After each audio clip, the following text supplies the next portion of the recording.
Everyone thinks SpongeBob SquarePants is the safest cartoon ever made. Bright colors, silly jokes, a sponge who never stops smiling. Nothing about Bikini Bottom feels built to unsettle anyone. But the following list of episodes will really make you question that notion. In this video, we break down the most terrifying moments in Bikini Bottom's history. Section 1. Scaredy Pants, the First Flying Dutchman. On October 28, 1999, Nickelodeon aired the 13th episode of the first season of SpongeBob SquarePants, and it changed the show forever. This episode was called Scaredy Pants, and it holds a strange kind of importance in the history of the series. It was the first Halloween episode the show ever made, and it was also the first time one of its most famous and most feared characters ever fully appeared on screen. That character was the Flying Dutchman, a ghost who has gone on to show up in dozens of episodes, several video games, and even one of the full-length movies. Before this episode, he was barely a footnote. After it, he became one of the most recognizable figures in the entire underwater world of Bikini Bottom. To understand why this episode matters so much, it helps to look at where the show was at this point in its run. SpongeBob SquarePants had only been on the air for a few months. The characters were still being figured out.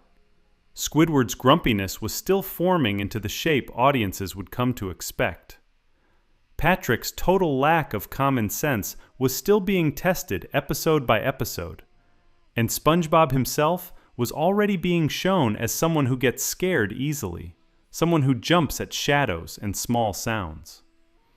This episode leans directly into that part of his personality and turns it into the entire plot. By the end of the first season, viewers already understood that SpongeBob had a reputation. He was known around Bikini Bottom as an easy scare, someone who could be startled by almost anything. This episode takes that reputation and puts a name on it. The nickname SpongeBob Scaredy Pants gets used throughout, and it becomes the reason the whole story happens in the first place. The episode begins on Halloween night in Bikini Bottom. Halloween underwater looks a lot like Halloween anywhere else, according to the way the show presents it, with pumpkins, costumes, and children going door to door asking for candy. SpongeBob is working late at the Krusty Krab, washing dishes after closing time. He is alone in the kitchen, and the mood of the night is already getting to him. A small moment sets the tone immediately. The kitchen door slams shut on its own, startling him. Then he notices something odd on one of the order slips hanging in the kitchen. Someone, or something, has written the word "boo" on it. SpongeBob does not know who put it there, and the show never fully explains it either, which adds a small layer of unease right from the start. He finishes his dishes as fast as he can and tries to leave, clearly rattled. Before he can get out the door, Mr. Krabs stops him. Every year, according to Krabs, he tells a scary story on Halloween night, and this year is no different. He sets the mood by building a small fire and asking SpongeBob if he wants to hear his annual tale. SpongeBob, despite already being nervous, says yes. This is where the audience gets its first real introduction to the legend of the Flying Dutchman within the show. Krabs describes him as a ghost who steals the souls of anyone unlucky enough to cross his path on Halloween night. He acts out parts of the story as he tells it, using shadows and his own voice to build tension. It is a classic campfire story format, the kind many people have heard as kids, except this one is happening at the bottom of the ocean, told by a crab with a strong Scottish-sounding accent to a sponge who is already jumping at his own shadow. Right as the story reaches its most frightening point, Squidward appears from behind SpongeBob, dressed up as the Flying Dutchman himself. He announces that he has come to steal SpongeBob's soul. This is a simple prank, the kind of thing office coworkers might pull on each other. But for SpongeBob, already worked up by the story and the strange mood of the night, it lands perfectly. He is terrified. The moment plays for laughs in the show, since the audience can see it is just Squidward in a costume. but the fear on SpongeBob's face is treated as completely real within the story. This scene is important because it sets up the running idea of the episode, which is the difference between something that only looks scary and something that actually is. Squidward in a costume is fake. What comes later in the episode is not. After being scared by Squidward, SpongeBob heads home, only to be frightened again, this time by Patrick, who jumps out at him for no clear reason other than that it is Halloween and everyone seems to be in the mood to scare each other. This is the moment where SpongeBob decides he has had enough of being the one who gets scared. He tells Patrick that this year he wants to be the one doing the scaring instead. Patrick, always eager to help with any plan no matter how strange, agrees to help him put together a costume. The two of them decide the best costume to use is one of the Flying Dutchman himself, since he is already established within the story as the single most frightening figure in all of Bikini Bottom. They build a costume together, but there is a problem. When they finish it and try it on, it does not look right. Patrick points out that a real ghost has a round head, not a square one like SpongeBob's. This is such a strange and specific detail, and it says a lot about how seriously the show is willing to lean into its own logic, even in something as small as costume design. SpongeBob is so determined to be scary that he agrees to let Patrick shave his head to make it round instead of square. This is one of the more memorable images from the episode, and one that has stuck with longtime fans of the show for over 2 decades. SpongeBob emerges with a rounded head, apparently pleased with the transformation, fully convinced that this is the missing piece needed to make his costume work. With the costume complete, the two of them go out into Bikini Bottom to test their scaring skills on the public. This section of the episode plays out almost like a series of small, failed experiments. SpongeBob and Patrick approach different residents, doing what they believe to be threatening ghost noises and poses, expecting screams and panic. Instead, the citizens of Bikini Bottom mostly just look confused. Nobody seems to find the costume frightening at all. If anything, people seem more puzzled by SpongeBob's behavior than scared of it.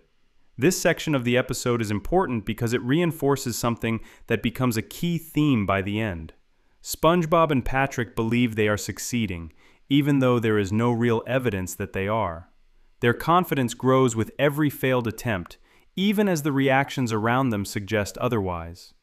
This mismatch between what the characters believe is happening and what is actually happening becomes the engine that drives the rest of the story toward its most memorable moment. Eventually, SpongeBob and Patrick make their way to the roof of the Krusty Krab, where Mr. Krabs is hosting a full Halloween party for the town. This is the setting for the biggest set piece of the episode. The plan is simple in theory. Patrick will stay on the roof while SpongeBob is lowered down on a rope into the middle of the party below, dressed in his Dutchman costume, with his rounded head on full display. Patrick's job is to provide the voice of the Dutchman from above, shouting out threatening lines while SpongeBob dangles below, silent, letting the costume and the voice do the scaring. All the lights are turned off first, so that when SpongeBob descends, the only thing visible in the darkness is his glowing costume and his strange, rounded head. For a brief moment, the plan actually works. The partygoers below see the shape lowering into the darkness, hear the voice booming from above, and panic sets in. This is the first real moment in the episode where SpongeBob's plan appears to be succeeding exactly as intended. Guests scream, some run, and the entire party seems ready to fall into complete chaos. Then, something goes wrong. A jellyfish stings Patrick while he is standing on the roof holding the rope that controls SpongeBob's movement. The sting sends Patrick into a panic of his own, and he begins running in circles across the rooftop, still holding tightly onto the rope. Since SpongeBob is tied to the other end, every movement Patrick makes gets transferred directly to him, and SpongeBob starts spinning and flying wildly through the air above the party, completely out of control. What was meant to be a slow, mysterious, ghost-like descent turns into a chaotic, uncontrolled flight through the crowd.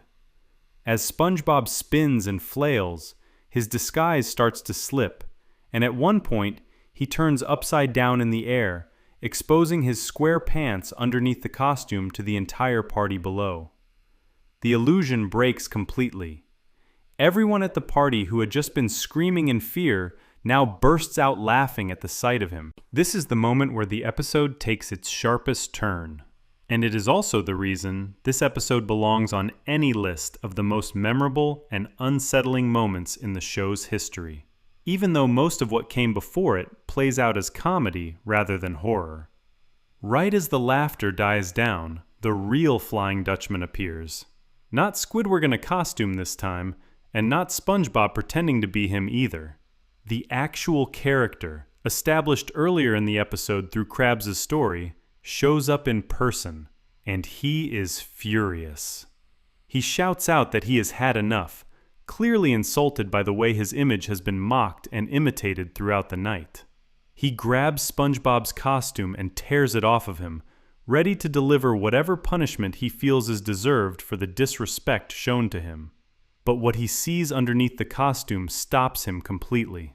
SpongeBob's head, freshly shaved round earlier in the episode, is revealed in full. To the Flying Dutchman, an actual ghost who has presumably seen his share of frightening and unnatural things across hundreds of years, the sight of SpongeBob's exposed round head is somehow the most horrifying thing he has ever encountered. He lets out a scream of his own and flees the scene entirely, vanishing from the party in fear. The moment lands as a joke within the show, but it carries a strange and memorable weight to it. This is a character built up over the course of the entire episode as the single most terrifying figure in all of Bikini Bottom. A ghost who steals souls. A legend told around campfires.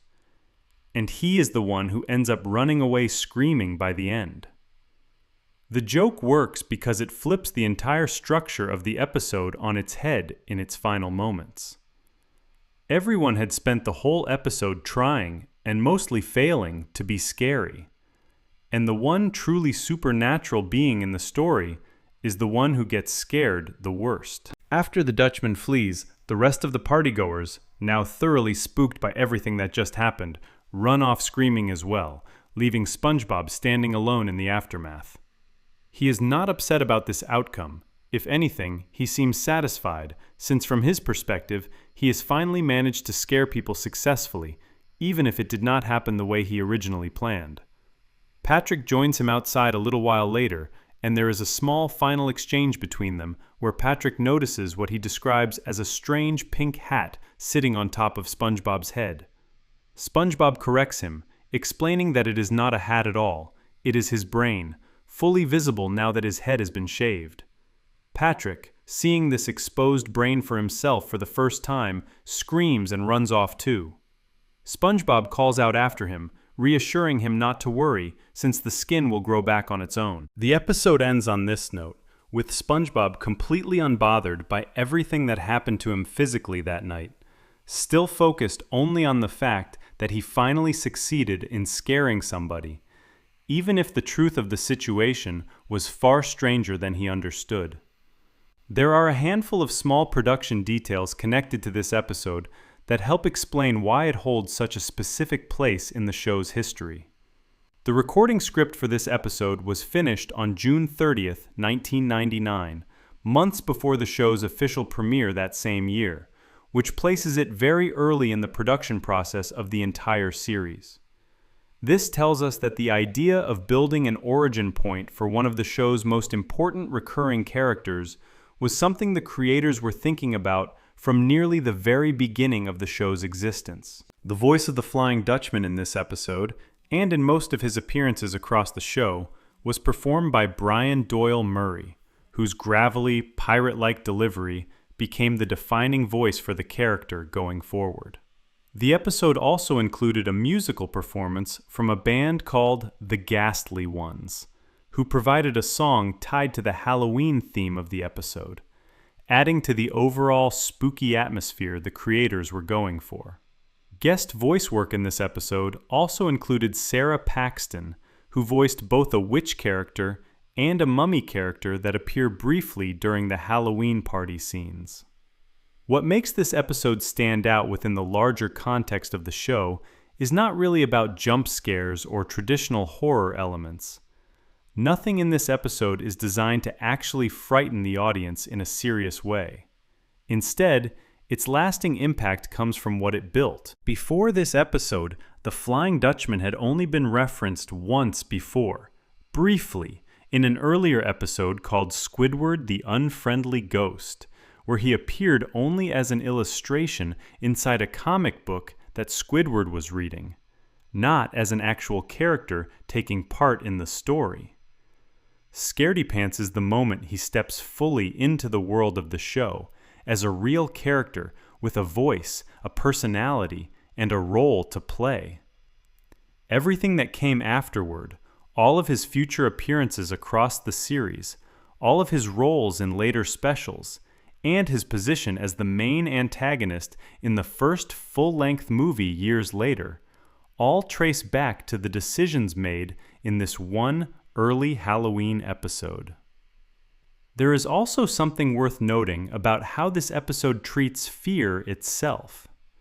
Nearly every character in this story experiences some version of being scared, and almost none of it plays out the way the characters expect. SpongeBob is scared by a slamming door and a note that says "Boo," with no explanation ever given for either one.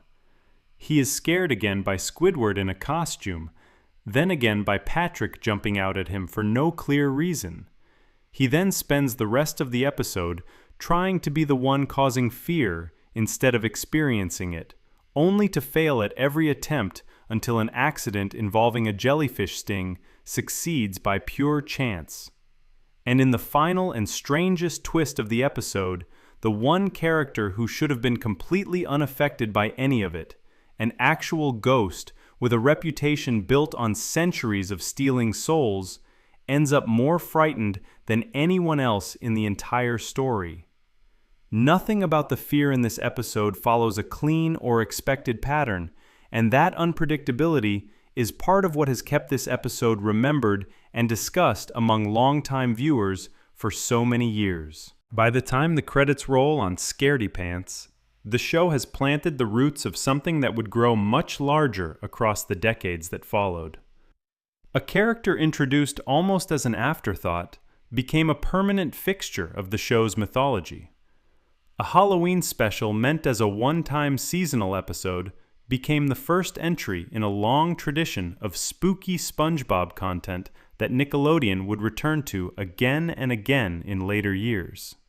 And a joke about a sponge with a rounded head being more terrifying than an actual ghost became one of the more oddly memorable images from the show's earliest era. Before we move on, if you're enjoying this analysis, please consider subscribing. It helps the channel tremendously.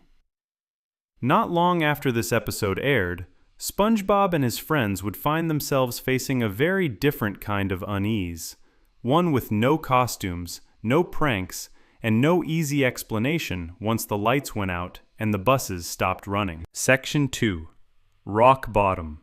Stranded in the Dark. On March 15th, 2000, Nickelodeon aired the 17th episode of the first season of SpongeBob SquarePants. The second half of that episode was called Rock Bottom, and it remains one of the strangest and most talked about entries in the entire history of the show.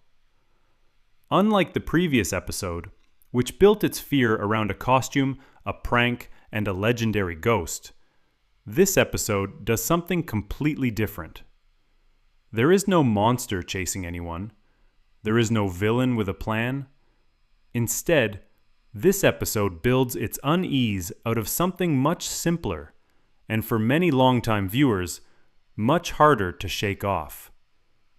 It is about being lost, being unable to get home, and being surrounded by people who cannot understand a single word being said to them.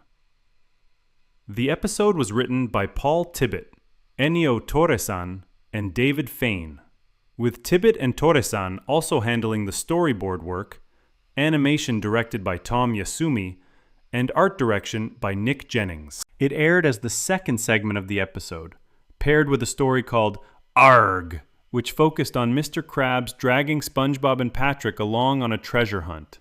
The two stories could not be more different in tone. Arg is a fairly standard adventure story.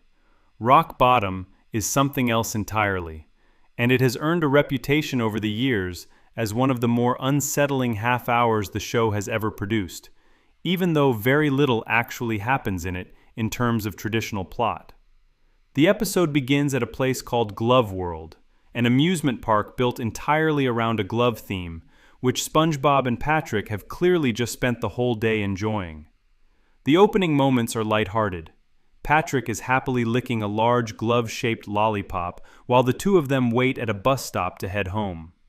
SpongeBob is holding on to a giant glove balloon he has won at the park, the kind of oversized inflatable prize that is impossible to hold on to neatly. When the bus finally arrives, the two of them climb aboard, but SpongeBob immediately causes trouble. He struggles to dig through his pockets to pay the bus fare, while still holding on to his enormous balloon, and in the process, the balloon repeatedly bumps into the bus driver. This is a small moment, almost a throwaway joke at first, but it ends up being the spark that sets the entire rest of the episode into motion. Frustrated by the repeated hits from the balloon, the bus driver eventually loses patience and kicks both SpongeBob and Patrick off the bus. Instead of simply waiting for their correct route or asking for help figuring out which bus they were supposed to take, the two of them end up boarding a different bus entirely, one that neither of them seems to check carefully before getting on. This decision, made without much thought at all, is what leads them away from home and toward a part of the ocean neither of them has ever been to before.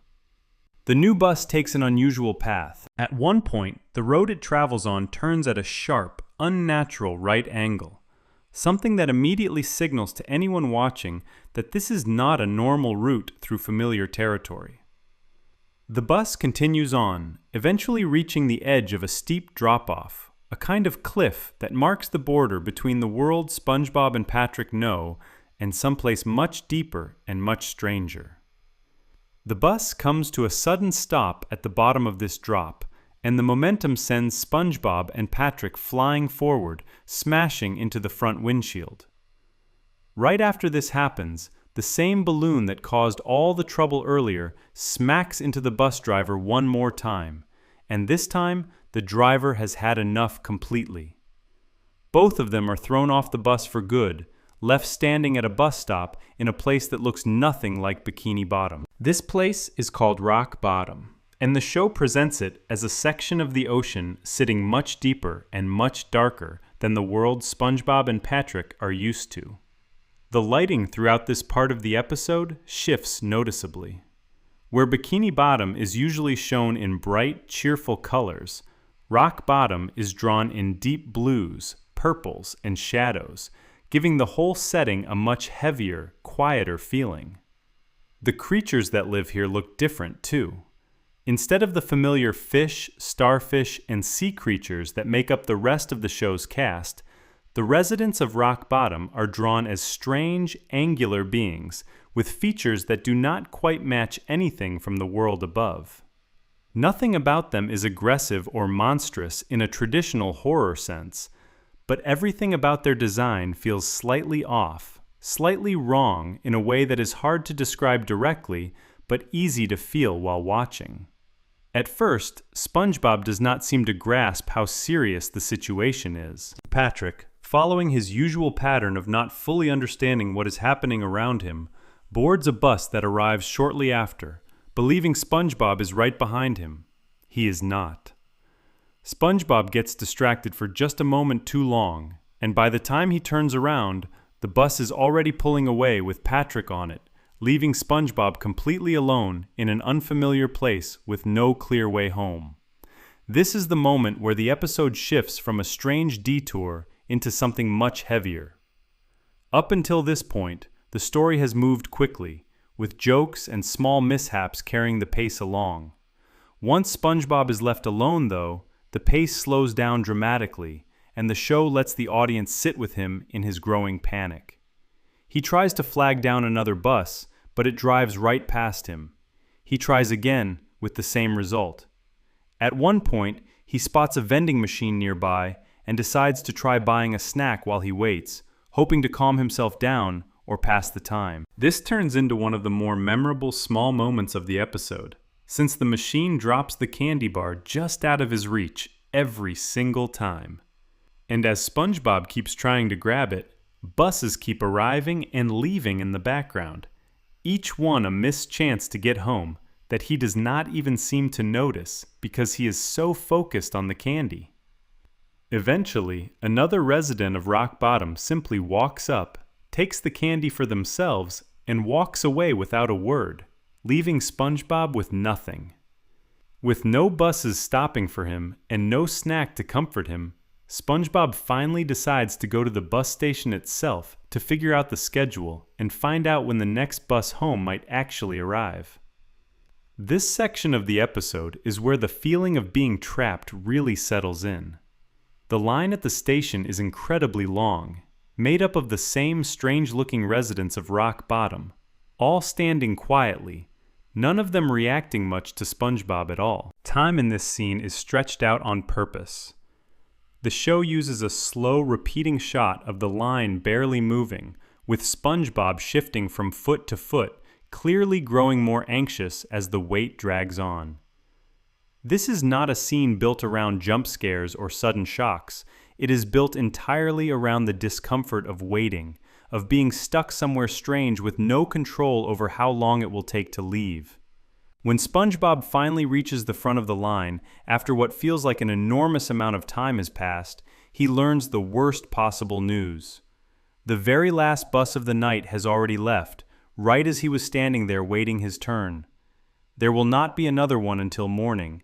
This means he is now stuck in Rock Bottom for the entire night, alone, in a place he does not understand, surrounded by residents who do not speak in any way he can follow. Throughout this whole exchange at the bus station window, the resident helping him speaks only in strange sounds, more like a series of odd noises than actual words, and SpongeBob is left completely unable to communicate clearly with anyone around him. This detail matters a great deal to why this episode has stuck with so many people over the years. Fear, in most stories, comes from something chasing you, something trying to hurt you. Here, the fear comes from something much quieter. It comes from not being understood, from not knowing the rules of the place you are in, from realizing that even asking for simple help is nearly impossible. Faced with the reality that he is stuck until morning, SpongeBob decides his best option is to simply wait it out at the bus station overnight. The area around him grows quieter and darker as the episode continues, and the show leans further into a slower, heavier visual style during this stretch, using shadows and muted lighting to build a genuine sense of unease. While waiting, SpongeBob suddenly hears a strange sound coming from somewhere nearby. A kind of raspberry noise, sudden and unexplained, cutting through the quiet. Startled badly by the sound, and with his nerves already worn thin from the entire day, SpongeBob panics and takes off running, heading back toward the cliff where the bus had first dropped him and Patrick off earlier. This moment plays out almost like a classic scary story beat, the kind where an unexplained sound in the dark sends a character running without thinking. What makes it interesting within this particular episode is how it gets resolved. The source of the raspberry sound turns out to be a creature that SpongeBob had actually encountered earlier in the episode. A friendly, somewhat odd-looking anglerfish-type character that speaks entirely through these same raspberry noises instead of actual words. Rather than being any kind of threat, this creature turns out to be the one who ends up helping SpongeBob get home. It still has SpongeBob's oversized glove balloon from earlier, the same one that caused all the trouble on the original bus ride. The creature blows the balloon up and ties it securely to SpongeBob's wrist, and using the lift from the inflated balloon, SpongeBob is able to float upward, rising slowly out of the deep, dark waters of Rock Bottom and back up toward the world of Bikini Bottom above. The episode ends on a fairly gentle note, all things considered. SpongeBob makes it home safely, landing just outside his house as the balloon eventually pops on its own. Meanwhile, Patrick, still under the impression that SpongeBob is stuck back in Rock Bottom, gets on another bus specifically to go back and find him, not realizing that SpongeBob has already made it home without him. This small final detail adds a quiet, almost bittersweet touch to the ending, showing that even though Patrick left SpongeBob behind by accident earlier, he was still trying, in his own confused way, to go back and help. There are a number of small details connected to this episode that are worth pointing out, since they help explain why it has held such a lasting place in discussions about the show's darker or more unsettling moments. This episode, along with a few others from the first season including Nature Pants, Opposite Day, and ARG, has noticeably lower video quality in later remastered versions compared to other episodes from the same season, something that has been noted by longtime fans who track the technical history of the show closely. This episode is also notable for being the first pair of segments in the entire series that does not feature Squidward at all, a detail that stands out once pointed out, since Squidward is such a constant presence throughout most of the show's run. Rock Bottom also holds a small but interesting piece of character history, since it becomes one of only 2 episodes in the entire series where SpongeBob's grandfather gets mentioned at all, the other being a later episode called The Sponge Who Could Fly. Critics and longtime reviewers of the show have pointed to this particular episode many times over the years when discussing the strange, quietly unsettling side of SpongeBob SquarePants. Writers covering the show have noted that the episode carries what feels like hidden layers of anxiety and helplessness underneath its surface, built through SpongeBob's increasingly desperate and unsuccessful attempts to get home, paired with the show's decision to slow down its usual pace and let the discomfort of being lost sit with the audience for much longer than most episodes typically allow. When Collider put together a ranking of the darkest episodes of the show years later, Rock Bottom placed at position 14 on that list, with specific praise given to its dim, shadowy visual style, the genuinely strange design of the residents living there, and the voice performance of Tom Kenny, who plays SpongeBob, for the way his delivery captures a slow buildup of real distress across the episode, without ever tipping fully into something too heavy for the show's usual tone. What separates this episode from many other stories the show has told over the years is how little actually needs to happen for the fear to land. There is no monster with sharp teeth. There is no villain plotting anything. The entire source of unease comes from something almost everyone has felt in some small version of their own life at some point. The discomfort of being somewhere unfamiliar, unable to communicate clearly, watching time pass slower and slower while help stays just out of reach. The show does not rely on loud music stings or sudden reveals to build this feeling. Instead, it leans on quiet, repeated moments, a bus pulling away one too many times, a line that barely seems to move, a strange noise in an otherwise silent, dark setting. All of these small choices add up to something that feels very different from the loud, costume-driven scares of the previous episode covered in this video. And that difference is exactly why this episode continues to be brought up so often whenever fans and critics talk about the show's ability to slip something genuinely uneasy into what is, on the surface, a bright and silly cartoon aimed at kids. It is also worth noting how carefully this episode plays with the idea of scale and distance. Bikini Bottom, throughout the rest of the series, is shown as a place SpongeBob knows completely, a home full of familiar streets, familiar neighbors, and familiar routines. Rock Bottom strips all of that away in a matter of minutes. One wrong bus, one moment of distraction, and SpongeBob finds himself somewhere he cannot navigate, surrounded by people whose language he cannot understand, waiting on a system he has no control over. The show never explains exactly how far rock bottom is from Bikini Bottom in any specific way. And that lack of a clear answer actually adds to the unease rather than taking away from it. Distance without a clear measurement feels larger and more uncertain than distance with a number attached to it. And the writers seem to have understood that when building this story. The bus station scene in particular has become one of the most referenced moments from this episode whenever people discuss it, largely because of how relatable the underlying feeling is, even in such a strange and exaggerated setting. Waiting in a long line, only to reach the front and discover you are too late, is something almost anyone watching can understand on some level, even without ever having been anywhere close to a deep, dark, unfamiliar version of the ocean floor. The show takes that small, everyday kind of disappointment and stretches it out, slows it down, and surrounds it with strange lighting and stranger neighbors, turning a simple missed bus into something that lingers with viewers long after the episode ends. By the time SpongeBob floats back up to Bikini Bottom at the end of the episode, the audience has been taken through a very different kind of fear than the one presented in the episode before this one. There was no costume involved this time, no prank gone wrong, no legendary ghost stepping in at the final moment. Just a sponge, alone, far from home, learning that sometimes the scariest thing is not a monster jumping out of the dark, but the quiet, creeping realization that you have no idea how to get back to where you belong. Before we move on, if you're enjoying this analysis, please consider subscribing. It helps the channel tremendously. Not long after this trip to rock bottom, a much smaller, much stranger threat was about to make its way into Bikini Bottom itself. One that started as something harmless and small, cared for gently inside a tree dome, before growing into something that sent the entire town into complete panic.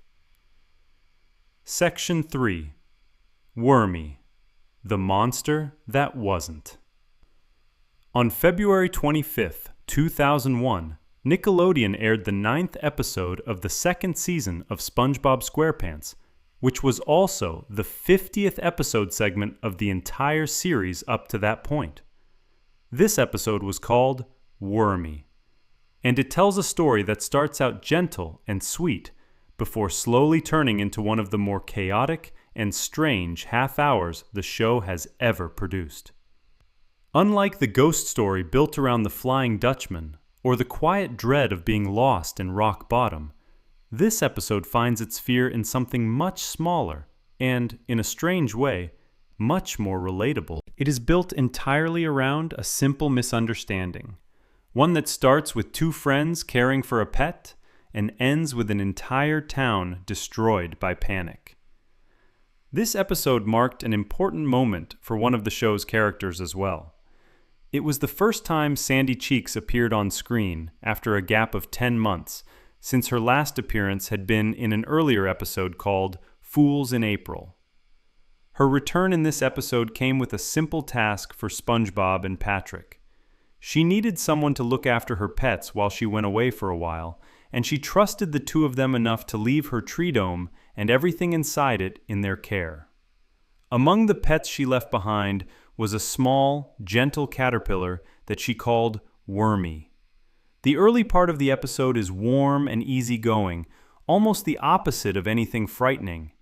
SpongeBob and Patrick take their job seriously, at least in the way that they understand seriousness, and they quickly grow attached to Wormy. The caterpillar is shown as calm and harmless, moving slowly along surfaces inside the tree dome, while SpongeBob and Patrick spend an entire day playing with him.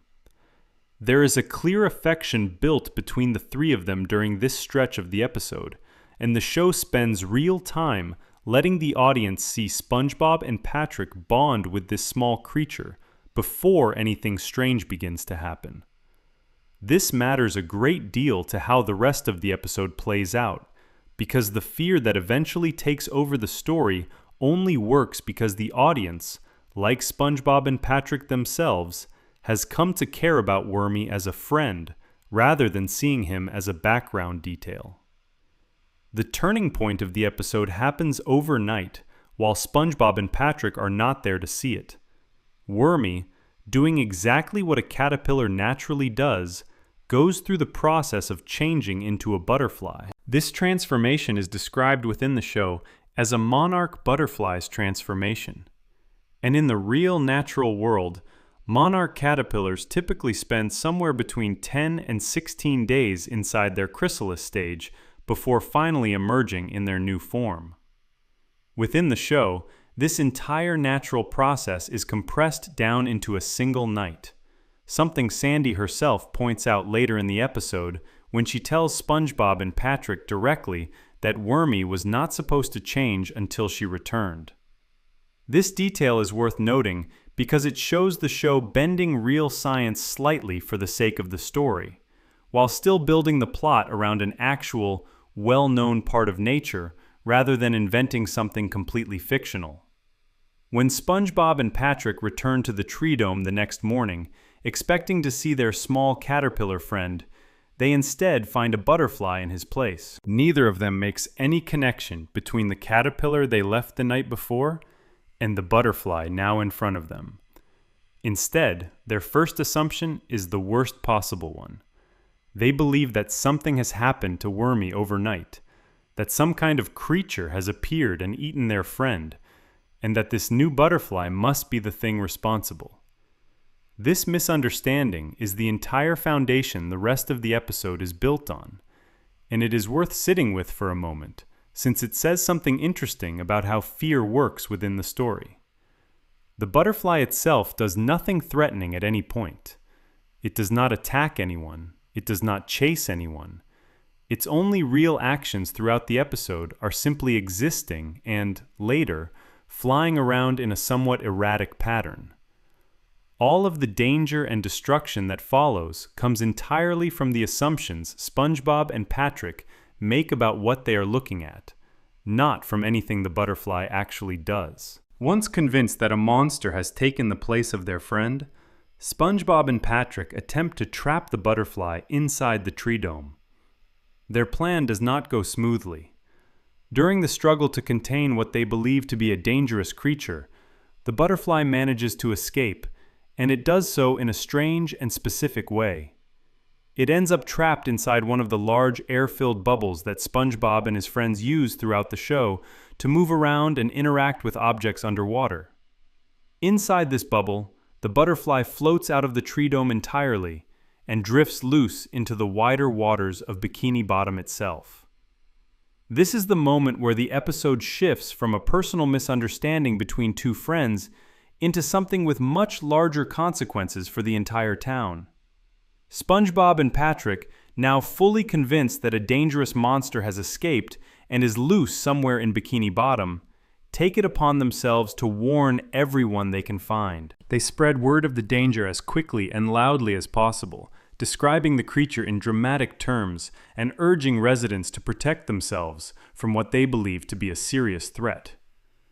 Neither of them stops to consider that what they are describing sounds nothing like an actual monster and everything like a butterfly, because in their minds, the transformation from caterpillar to something new has already been interpreted as proof of something sinister rather than something completely natural. The panic that follows spreads through Bikini Bottom extremely quickly. Residents who hear the warnings from SpongeBob and Patrick do not stop to ask for evidence or details. They simply react to the fear being presented to them, and that fear multiplies as it moves from person to person throughout the town. Within a short amount of time, the entire town descends into chaos. Buildings are damaged, streets are left in disarray, and the organized, familiar version of Bikini Bottom that viewers are used to seeing throughout the rest of the show is reduced to rubble and disorder. None of this destruction comes from any actual attack. It comes entirely from residents panicking, running, and reacting to a threat that never actually existed in the form they imagined it. This is one of the more unusual pieces of destruction shown anywhere in the series, since it is caused purely by fear feeding on itself, spreading from person to person without a single actual monster ever appearing to justify any of it. The episode lets this chaos play out across the town for a stretch of time, before Sandy finally returns from her trip. When she arrives back to find her hometown in ruins, she has no idea yet what caused it. But she quickly finds Wormy, still floating peacefully in his bubble, completely unaware of any of the destruction that unfolded because of the confusion surrounding his transformation. Sandy captures him gently and places him inside a jar, treating the situation with the same calm, practical attitude she is known for throughout the rest of the show. The residents of Bikini Bottom, seeing the creature they were told to fear now safely captured, begin celebrating, cheering as though a genuine threat has been defeated and dealt with. What makes the ending of this episode particularly interesting is what it chooses not to explain. The show never actually shows Sandy sitting SpongeBob and Patrick down and clarifying that Wormy was never a monster at all, that he simply transformed the way caterpillars naturally do, and that the panic causing all of that destruction was based entirely on a misunderstanding from the very beginning. Instead, the episode ends with everyone celebrating the capture of the creature, as though real danger has been stopped, with no direct explanation given on screen about what Wormy actually is or where the original caterpillar went. This lack of a clear explanation has been pointed out by longtime fans over the years, since it leaves the entire situation feeling unresolved within the episode itself, even though anyone watching with basic knowledge of how caterpillars work can piece together what actually happened. Some later adaptations of the episode outside of the show's original television broadcast added an extra scene where Sandy explains directly to SpongeBob and Patrick that the monster they feared was simply Wormy the entire time, filling in a gap that the original episode chose to leave open. There are several smaller details connected to this episode worth noting, since they help explain its place within the larger history of the show. Tom Kenny, the voice actor behind SpongeBob, received a nomination at the 29th Annie Awards in 2001 for his voice acting work, recognition that came the same year this episode aired. The episode itself has also been ranked by fans in official polls conducted by the network over the years. It placed at position 57 during a Best Day Ever event held in November of 2006, and it later placed at position 43 during a SpongeBob Top 100 event held across the United Kingdom and Ireland in June of 2012. These rankings show that the episode has held a lasting place of interest among fans long after its original broadcast, even though its plot is fairly simple compared to some of the show's larger, more elaborate stories. The title of the episode itself also has an interesting piece of production history behind it. Before settling on the final title of Wormy, the episode was originally going to be called Shoe Fly, a title that was eventually changed before the episode aired. There is also a small technical detail connected to how the butterfly version of Wormy was animated during certain close-up shots.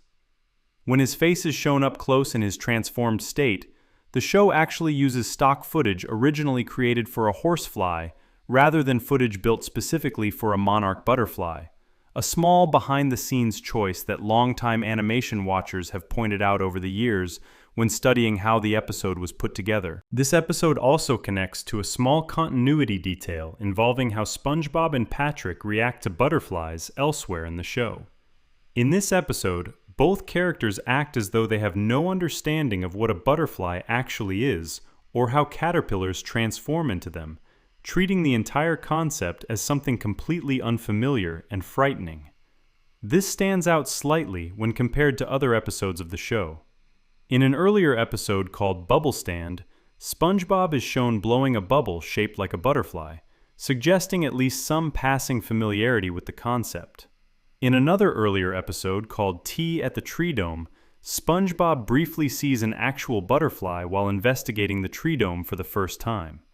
And in a separate episode called Your Shoes Untied, SpongeBob expresses genuine admiration for something the Flying Dutchman refers to as a butterfly knot. None of this earlier familiarity with butterflies carries over into this episode, where both SpongeBob and Patrick react as though the entire concept of a caterpillar becoming a butterfly is something completely foreign and unknown to them.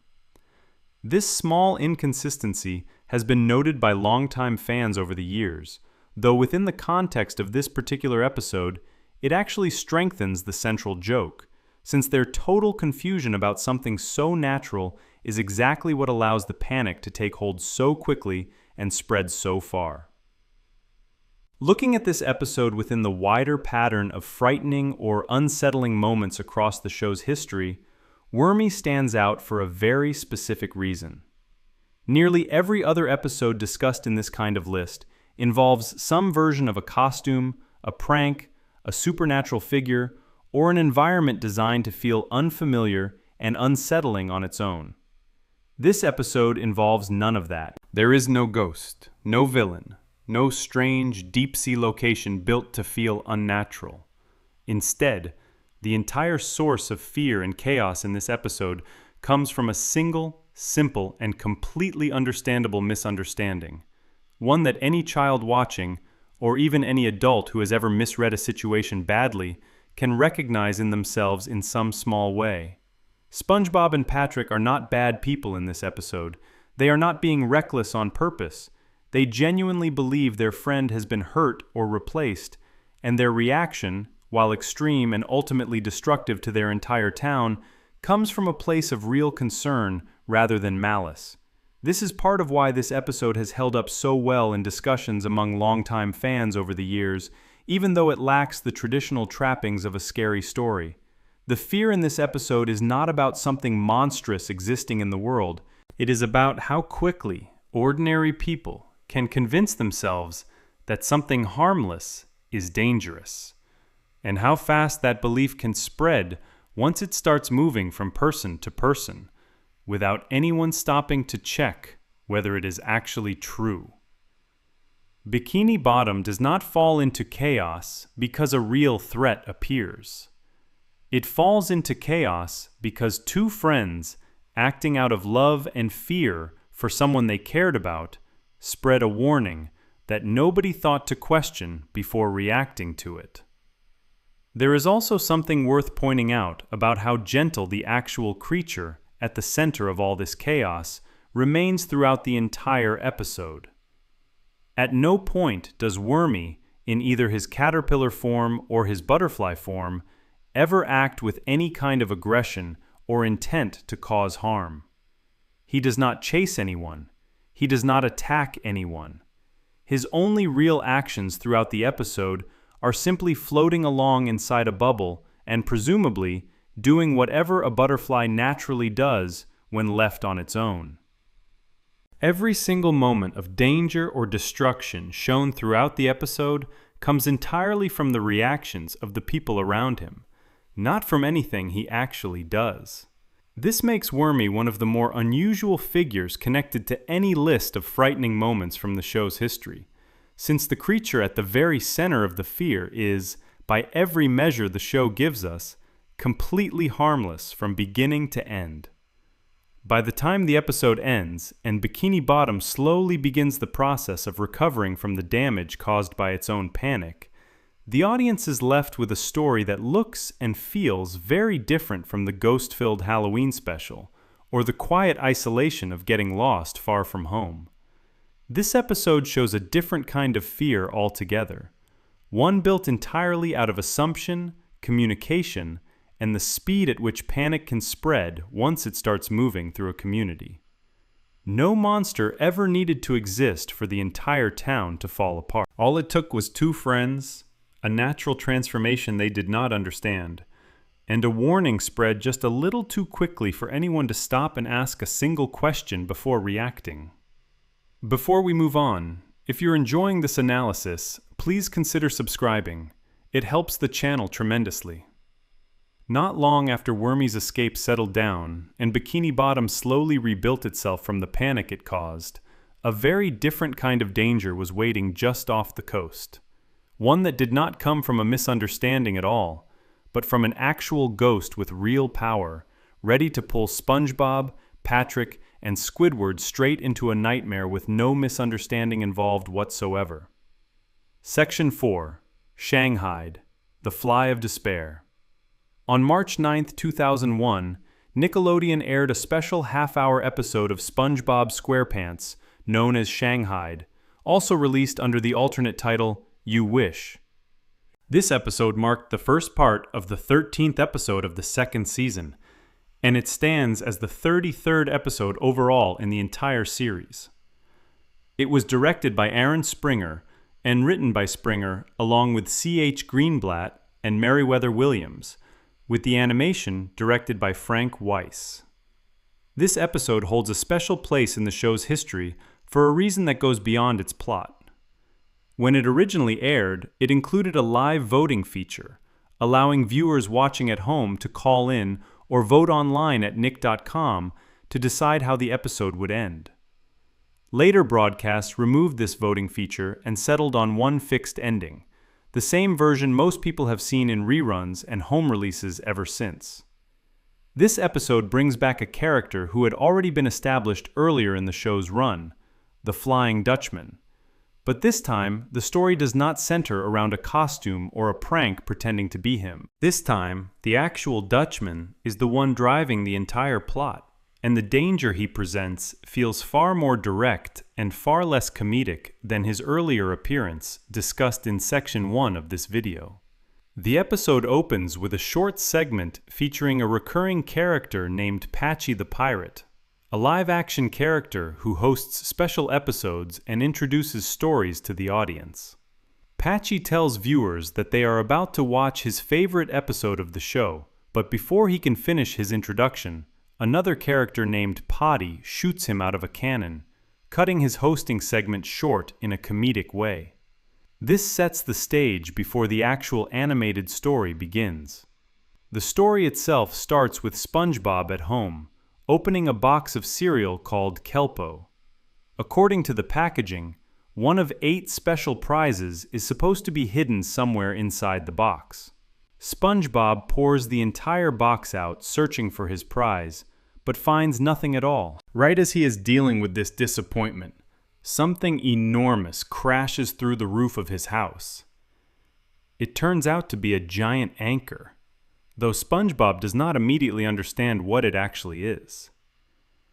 His first reaction is to believe that the sky itself has somehow given birth to a baby, and he rushes to tell Patrick and Squidward about what he believes he has just witnessed. Squidward, far more grounded in reality than either of his neighbors, quickly explains that what fell from above is simply a giant anchor, not anything related to a baby at all.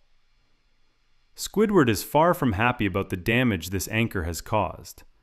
It has smashed through both SpongeBob's Pineapple House and Squidward's Easter Island head-shaped home, and he wants answers about who is responsible for this destruction. Following the anchor's chain upward, the three of them climb up and discover that it belongs to an enormous, ghostly pirate ship floating above Bikini Bottom. Squidward, determined to complain to whoever owns this ship about the damage caused to his home, leads the group aboard. SpongeBob and Patrick follow closely behind him. Once on board, the true owner of the ship reveals himself. The Flying Dutchman emerges from his cabin, and his sudden appearance terrifies Squidward almost instantly, despite his earlier confidence about confronting whoever was responsible for the anchor.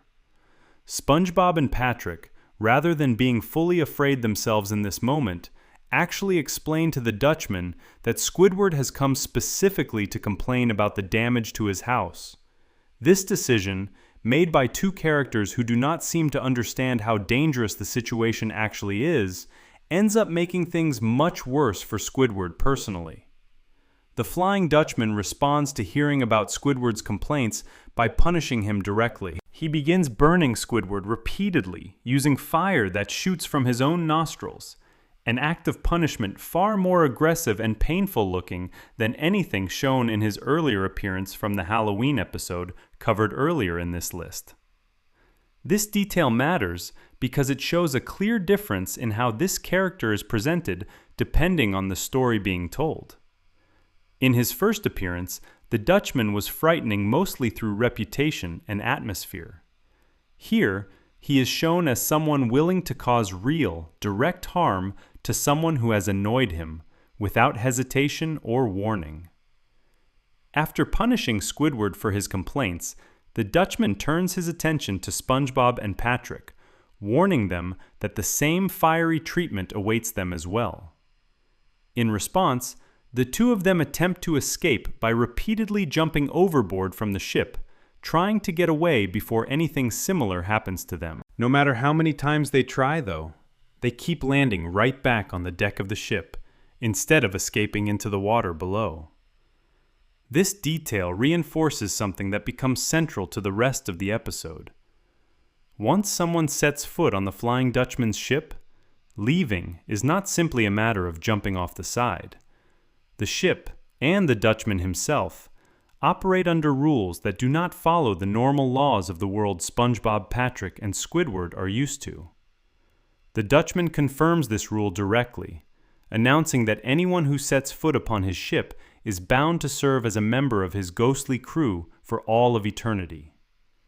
This is a much heavier and more permanent threat than anything presented in the earlier Halloween episode.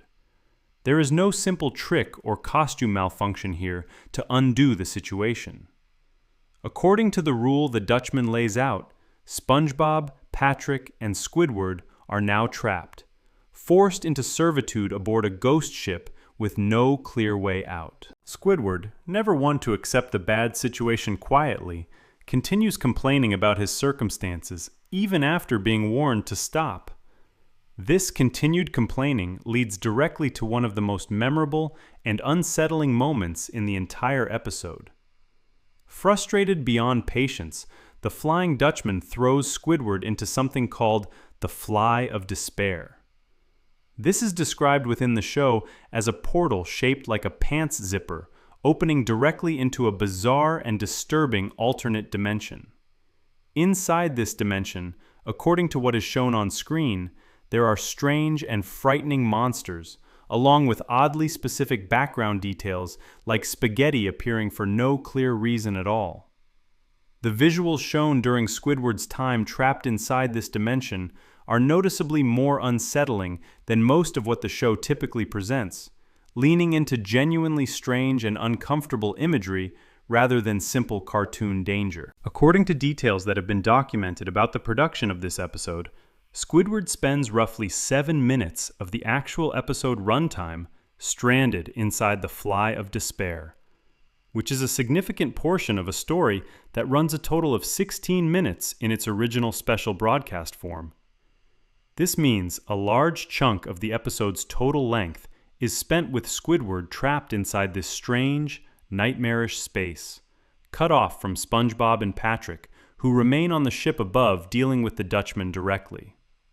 With Squidward removed from the situation for the time being, SpongeBob and Patrick are left to deal with the Flying Dutchman on their own. He assigns them a task, telling them to help him carry out his role of scaring the residents of Bikini Bottom, since frightening people appears to be a core part of what the Dutchman does as part of his existence as a ghost. This section of the episode plays out somewhat similarly to the earlier costume-based scaring attempts from the Scaredy Pants episode discussed in Section 1. Except this time, the stakes feel much higher, since SpongeBob and Patrick are not doing this by choice. They are being forced into service by an actual supernatural being who has already shown he is willing to cause real harm to anyone who displeases him. Unfortunately for the Dutchman, SpongeBob and Patrick turn out to be far more trouble than they are worth as members of his crew. The show makes clear that they are simply unable to perform the same supernatural feats the Dutchman can perform naturally. Where he is able to pass directly through solid walls, SpongeBob and Patrick instead slam directly into them, unable to phase through anything at all. Where the Dutchman is able to summon actual thunder and lightning as part of his scare tactics, the best SpongeBob and Patrick can manage is blowing simple bubbles and wobbling a piece of metal. a poor substitute for genuine supernatural power. Even something as small as spinning a head all the way around, something the Dutchman does easily, and which the show presents as a direct reference to a famous moment from a well-known 1973 horror film called The Exorcist, becomes something SpongeBob and Patrick can only weakly imitate by attempting to spin in place themselves rather than actually rotating their heads. This mismatch between what the Dutchman needs and what SpongeBob and Patrick are actually capable of providing eventually leads to Patrick causing serious additional damage. His extremely poor steering while attempting to help pilot or manage parts of the ship results in significant harm to the vessel itself. Between their inability to perform any of the tasks expected of a proper ghost crew and the physical damage Patrick manages to cause simply through his own clumsiness, the Dutchman eventually reaches a breaking point of his own. He decides that rather than continuing to deal with two completely useless crew members, he would rather simply eat them instead. This decision from the Dutchman marks a clear shift in the tone of the episode, moving away from something closer to mischievous punishment and into something far more directly threatening. Being forced into eternal servitude is one kind of danger. Being told directly that you are about to be eaten is something else entirely, and it pushes SpongeBob and Patrick into genuine crisis mode for the first time in the episode. The Dutchman locks the two of them in a room aboard the ship while he prepares himself for his meal. Left with no other real option, SpongeBob and Patrick attempt to escape through a section of the ship known as the perfume department. This section of the ship is shown as constantly spraying perfume directly into anyone passing through it, creating an unpleasant and disorienting obstacle they have to push through in order to continue their escape attempt. Making it through this section successfully, they manage to steal something described as the Flying Dutchman's dining sock, an item the show establishes as something he apparently cannot eat without, essentially removing his ability to follow through on his plan to eat them as long as they hold on to it. The Dutchman eventually catches up to SpongeBob and Patrick as they attempt to make their final escape with the stolen sock in hand. A struggle breaks out between SpongeBob and the Dutchman over control of the item, each side pulling and fighting to gain possession of it. Rather than continuing this struggle indefinitely, the Dutchman offers a deal instead. He proposes granting them 3 wishes in exchange for getting his dining sock back, giving SpongeBob, Patrick, and the eventually freed Squidward each a chance at having something they want granted, presumably as a way to finally settle the entire conflict and send everyone on their way. Patrick, true to the way his character is generally shown throughout the series, ends up wasting his own wish almost immediately. Rather than wishing for anything meaningful, he simply wishes that he had known about this wish-granting opportunity earlier in the episode. A wish that accomplishes nothing useful and leaves him with nothing to show for his turn. This detail is a small but memorable piece of the episode's humor, showing how completely unprepared Patrick is to handle a situation with this kind of stakes attached to it. The method the Dutchman uses to decide who receives the final and most significant wish is also worth noting, since it reveals something about how the odds were stacked throughout this whole process. According to details connected to the episode, the Dutchman selects the final wish winner using a point-based system, tied to how many fingers each character receives during the selection process, with Patrick actually holding the best chance of winning overall because of how the scoring works, receiving 1 point for every point that both SpongeBob and Squidward earn combined. Despite having what should have been the strongest odds, it is SpongeBob who ultimately ends up chosen to receive the final wish. Because this episode originally aired with a viewer voting feature attached to it, the actual wish that SpongeBob makes was determined by audience input at the time of the original broadcast. In later, non-voting versions of the episode, which is the version most viewers know today, SpongeBob's wish results in an ending where things return to normal, without the darker outcome present in some of the other possible endings that were originally offered as voting options.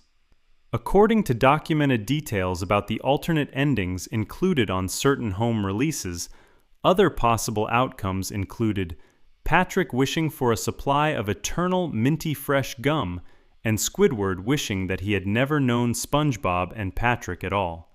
An outcome that in that particular ending simply results in him meeting them all over again shortly afterward, undoing the wish almost immediately in a comedic way. Notably, in nearly all of the original alternate endings, besides the one chosen as the standard version, the story concluded with the Flying Dutchman actually eating SpongeBob, Patrick, and Squidward, making the standard ending most viewers know today the only version where all three characters escape their fate entirely.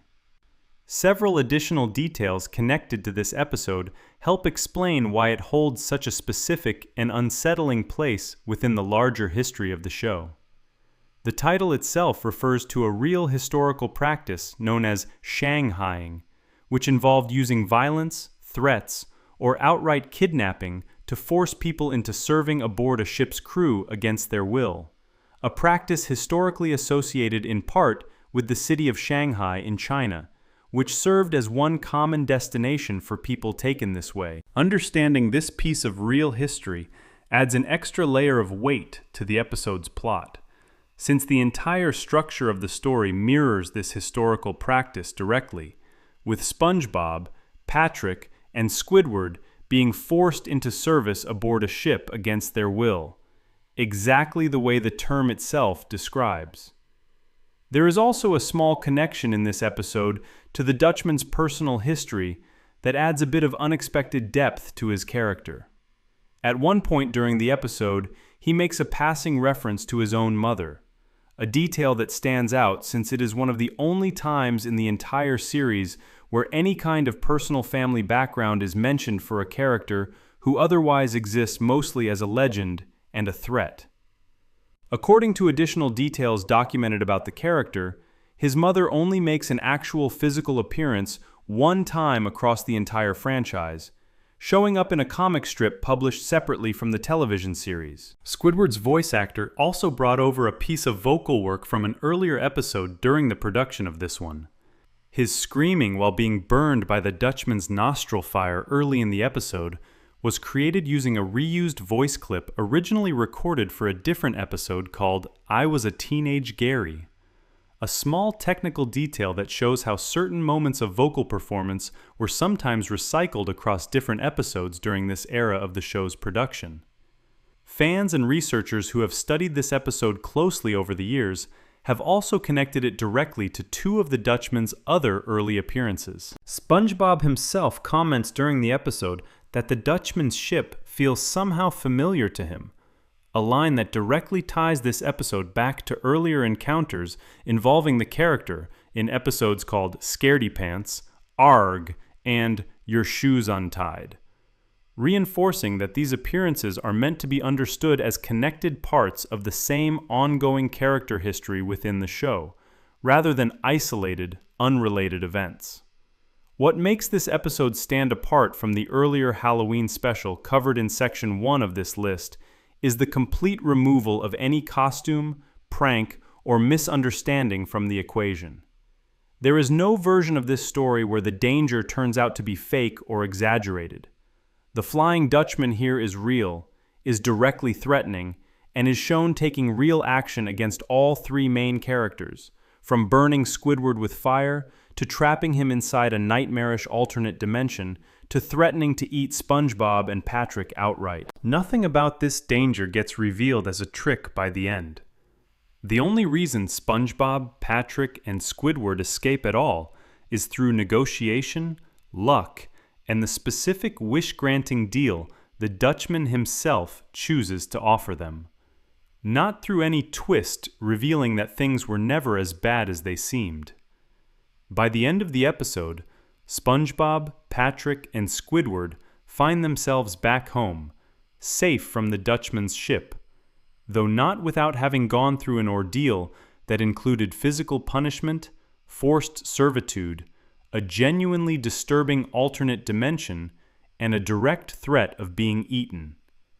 This stands as one of the more intense and directly threatening encounters with the supernatural found anywhere across the earlier years of the show's history, built entirely around a character whose earlier appearance had ended with him running away, screaming from a sponge with a shaved head.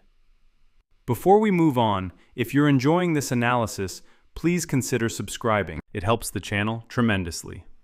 Not long after escaping the clutches of the Flying Dutchman, a very different and much more personal kind of nightmare was waiting for SpongeBob. One that would not involve a ghost ship or a supernatural threat at all, but something built entirely inside his own exhausted, procrastinating mind, late at night with a deadline closing in fast. Section 5. Procrastination, the Nightmare House. On October 19, 2001, Nickelodeon aired the 17th episode of the second season of SpongeBob SquarePants, which stands as the 73rd episode overall in the entire series. The first segment of this episode was called Procrastination, and it tells a story that feels completely different from anything covered so far in this list. There is no ghost involved, no ocean floor town full of strange residents, and no misunderstanding about a pet transforming into something new. Instead, this episode builds its unease entirely out of a single night spent inside SpongeBob's own head, as exhaustion, guilt, and a looming deadline slowly twist his imagination into something dark and unsettling. The episode is paired with a story called I Am With Stupid, which focuses on Patrick's parents visiting Bikini Bottom and Patrick's worry about making a good impression on them. That story runs alongside Procrastination as the second half of the same episode, but the two plots have nothing to do with each other beyond airing together. Procrastination stands entirely on its own, built around one single task that SpongeBob is given at the very start of the episode. The setup begins at Mrs. Puff's boating school, where SpongeBob is a student. Mrs. Puff assigns her class an essay, and the subject is exactly what her students should never do while sitting at a stoplight. This assignment needs to be at least 800 words long, and it is due the very next morning, giving SpongeBob only one night to complete the entire thing. For most viewers watching, this setup alone is instantly familiar. A deadline arriving with barely any warning, a task that feels bigger than the time given to finish it, and a full night stretching out ahead with nothing but that assignment waiting to be done. This episode leans directly into that feeling, and it does so with far more detail and patience than a typical school assignment story usually gets. SpongeBob starts the episode with real enthusiasm about the essay. Rather than feeling burdened by the assignment, he seems excited, almost eager to get started the moment he gets home. He sets up his materials carefully, arranging his workspace exactly the way he wants it before beginning. This early excitement is important to the story because it sets up a clear contrast with everything that follows. SpongeBob is not lazy in the way that word usually gets used. He genuinely wants to do a good job on this essay. His problem, instead, is something much more specific and much more familiar to many people. He simply cannot figure out what to actually write. And instead of sitting with that difficulty and pushing through it, he finds himself pulled toward anything else that might delay the moment he has to actually face the blank page in front of him. The first 10 words come out easily enough. He writes the title, describing exactly what the essay is supposed to be about, along with his own name attached underneath it. After that, though, nothing comes. 2 full hours pass, with SpongeBob simply staring at his paper, unable to produce anything beyond that title. Eventually, he decides to start over, completely fresh, as though a clean page might solve the problem that has nothing to do with the page itself and everything to do with his own uncertainty about what to say. This fresh start does not go much better. After all of that effort, the only thing he manages to actually write down is a single word. The word "the." Sitting alone at the top of an otherwise empty page, with 799 words still needed to reach the assignment's minimum requirement. This detail, the 799 words still owed, becomes something of a running reminder throughout the episode, a number that keeps returning to highlight exactly how little progress SpongeBob has actually made compared to how much time has already slipped away from him. Rather than confronting this directly, SpongeBob begins finding smaller and smaller tasks to distract himself with instead. He does a short workout, stretching different parts of his body in ways that feel more like an excuse to move around than any genuine need for exercise. He goes and feeds Gary, his pet snail, even though this is something he would likely be doing anyway, regardless of the essay. He cleans his kitchen thoroughly, taking on a chore that has nothing to do with his actual assignment, but still manages to eat up meaningful time that could have gone toward finishing his work. Each of these actions on their own seems small and harmless. Stacked together across an entire evening, they add up to hours completely lost, with the essay sitting untouched the entire time. As the night stretches later and later, SpongeBob eventually notices his friends playing outside his window, enjoying their evening without any deadline hanging over them the way his is. Watching them adds another layer of distraction, pulling his attention further away from the empty page waiting for him. He also spends extended time in his kitchen, making a sandwich at one point, treating even something as simple as preparing food as an opportunity to avoid sitting back down with his essay. During this stretch, a knock comes at his door, and SpongeBob rushes to answer it, greeting a mailman who has arrived to deliver a package. Even this brief, ordinary interaction becomes something SpongeBob tries to stretch out longer than necessary, attempting to make small talk with the mailman rather than returning quickly to his work. The mailman, however, does not engage with this attempt at conversation, instead telling SpongeBob directly to get back to writing his essay, a small moment that plants an early seed of the idea that the outside world, or perhaps just SpongeBob's own exhausted mind, has started to notice and comment on his procrastination. This moment marks a turning point in the episode, where the story begins shifting away from a simple, relatable account of putting off homework and starts leaning into something stranger and more unsettling. After the exchange with the mailman, SpongeBob heads back inside, suspicious of what just happened, only to find his television playing a news report specifically about him. The newscaster on screen is shown directly reporting on SpongeBob's unfinished essay, discussing his situation as though it were an actual ongoing news story worth covering for the public. This is where the episode fully commits to the idea that SpongeBob's exhaustion and guilt have started warping his perception of reality around him, turning an ordinary night at home into something where even the television seems aware of exactly how badly he is failing to meet his deadline. From here, the episode escalates further, revealing that all of SpongeBob's own possessions have apparently turned against him, working together somehow to prevent him from ever finishing his essay. Everyday objects throughout his house begin acting with what feels like deliberate intention, adding obstacle after obstacle to keep him from sitting down and writing. This section of the episode plays out almost like a fever dream, with ordinary household items taking on a strange, almost conscious quality, mirroring exactly the kind of exhausted, sleep-deprived thinking that comes from staying up far too late while trying and failing to complete an overwhelming task. The culmination of all of this interference results in the single most memorable and unsettling image from the entire episode. SpongeBob's own house, his pineapple-shaped home that has served as a warm, familiar setting throughout the entire series up to this point, ends up catching fire, seemingly because of a candle burning his already incomplete essay.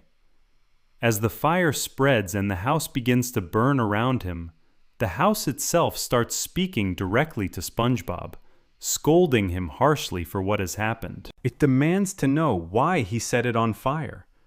And it pushes further, asking him directly why he never simply sat down and wrote his essay in the first place, rather than avoiding it for hours on end. The house's message to him is blunt and repeated, telling him plainly that he needs to stop wasting time. This moment stands out sharply against the rest of the show's usual tone. SpongeBob's house has never been shown as anything other than a comforting, familiar setting throughout the series, a place that reflects his cheerful personality in its bright coloring and cheerful shape. Seeing that same house turn against him, scold him, and burn around him while delivering a direct verbal accusation feels genuinely disturbing within the context of everything else the show typically presents. It is worth remembering, of course, that all of this is happening entirely inside SpongeBob's own exhausted mind, a fact the episode eventually reveals clearly by its ending. But experiencing it in the moment alongside SpongeBob carries real weight, especially for anyone who has ever stayed up far too late themselves, watching a deadline creep closer while nothing gets accomplished. Right as the fire and the scolding house reach their most intense point, SpongeBob wakes up. The entire sequence involving the talking pants, the news report, the possessions turning against him, and finally the burning, speaking house, all of it turns out to have been a single extended nightmare, born entirely out of exhaustion and mounting anxiety about the essay he still has not finished. Waking up from this nightmare, SpongeBob is immediately confronted with two pieces of information at once. He looks first at his essay, still sitting almost entirely blank exactly where he left it. Then he looks at the clock and discovers that only 5 minutes remain before he needs to be at boating school with his assignment completed. Facing this final, extreme deadline, SpongeBob manages something that feels almost impossible given how little he had written up until this point. In a rush, he suddenly realizes that everything he experienced throughout his long, unproductive night, all of the strange distractions, the small chores, the imagined scolding from his own house, technically counts as an example of things that should not be done while sitting at a stoplight, since none of it involved actually paying attention to the task in front of him. Using this realization, he quickly writes down everything from his night, turning his entire chaotic evening into the content of his essay itself, managing to reach the required word count in a matter of minutes by describing his own procrastination as the very lesson his essay was supposed to teach. Racing to boating school with his finished essay in hand, SpongeBob arrives ready to submit his work, only to discover the classroom completely empty. Mrs. Puff arrives shortly after and explains what actually happened while SpongeBob was struggling through his night. She had tried calling him to let him know about a change of plans, but was unable to reach him. Because of a teacher's convention she needed to attend, she explains that she has decided to cancel the entire assignment altogether. Instead of collecting the essays from her students, she plans to take the whole class on a field trip the following week, specifically to visit an actual stoplight in person. This ending lands with a particular kind of sting, made even sharper by a small detail buried within it. Throughout his essay, everything SpongeBob wrote about avoiding a stoplight, based entirely on his own chaotic night of procrastination, actually had nothing to do with real driving safety at all, since none of what he experienced involved driving or stoplights in any direct way. This means that even if Mrs. Puff had collected his essay as originally planned, he likely would have failed the assignment regardless, since his content did not genuinely address the subject he was supposed to be writing about. Learning that the entire assignment has been canceled anyway removes any chance for SpongeBob to find out whether his work would have passed or failed, leaving him standing in an empty classroom with a completed essay that ultimately meant nothing. His reaction to this news is a strange mixture of shock and acceptance, ending with him ripping his essay in half, and then, in a moment of pure cartoon exaggeration, ripping himself in half as well, closing the episode on this bizarre final image. There are several smaller details connected to this episode that help explain its lasting place in discussions among longtime fans of the show. A significant portion of the episode was edited down starting in 2005 for later reruns, cutting out a section where SpongeBob briefly looks outside and sees his friends playing, including a moment involving Patrick applying sunscreen to Sandy.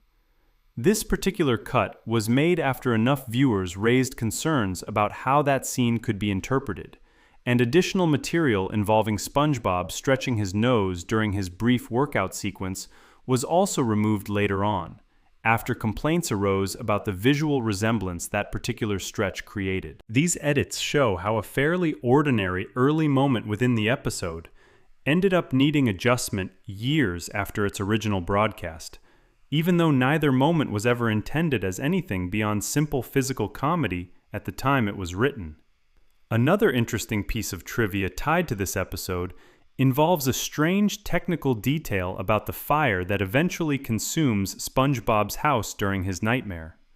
Despite the fact that the entire show takes place underwater, the flame shown burning his essay and later his entire house is depicted as continuing to burn steadily throughout the sequence, something that would not actually be possible underwater in real life. This kind of detail is common throughout the series as a whole, since the show frequently uses fire, smoke, and other above-water phenomena freely within its underwater setting, without addressing the contradiction directly.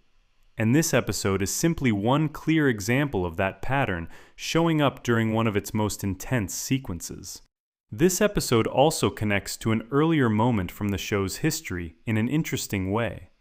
According to details documented about the series, this marks the second time an episode features a character imagining a building catching fire as part of an anxiety-driven fantasy sequence. The first instance of this same idea appeared earlier in an episode called Squid's Day Off, where Squidward imagines the Krusty Krab catching fire after growing anxious about SpongeBob falling asleep at the register. Seeing this same basic idea return here, this time centered around SpongeBob's own home rather than his workplace, suggests a pattern the show's writers return to more than once as a way of visualizing anxiety and guilt through dramatic, fire-based imagery. A small production detail also stands out regarding SpongeBob's phone within this particular episode. In most other episodes throughout the series, SpongeBob is shown using a phone shaped like a seashell, a detail consistent with the general design choices used throughout Bikini Bottom.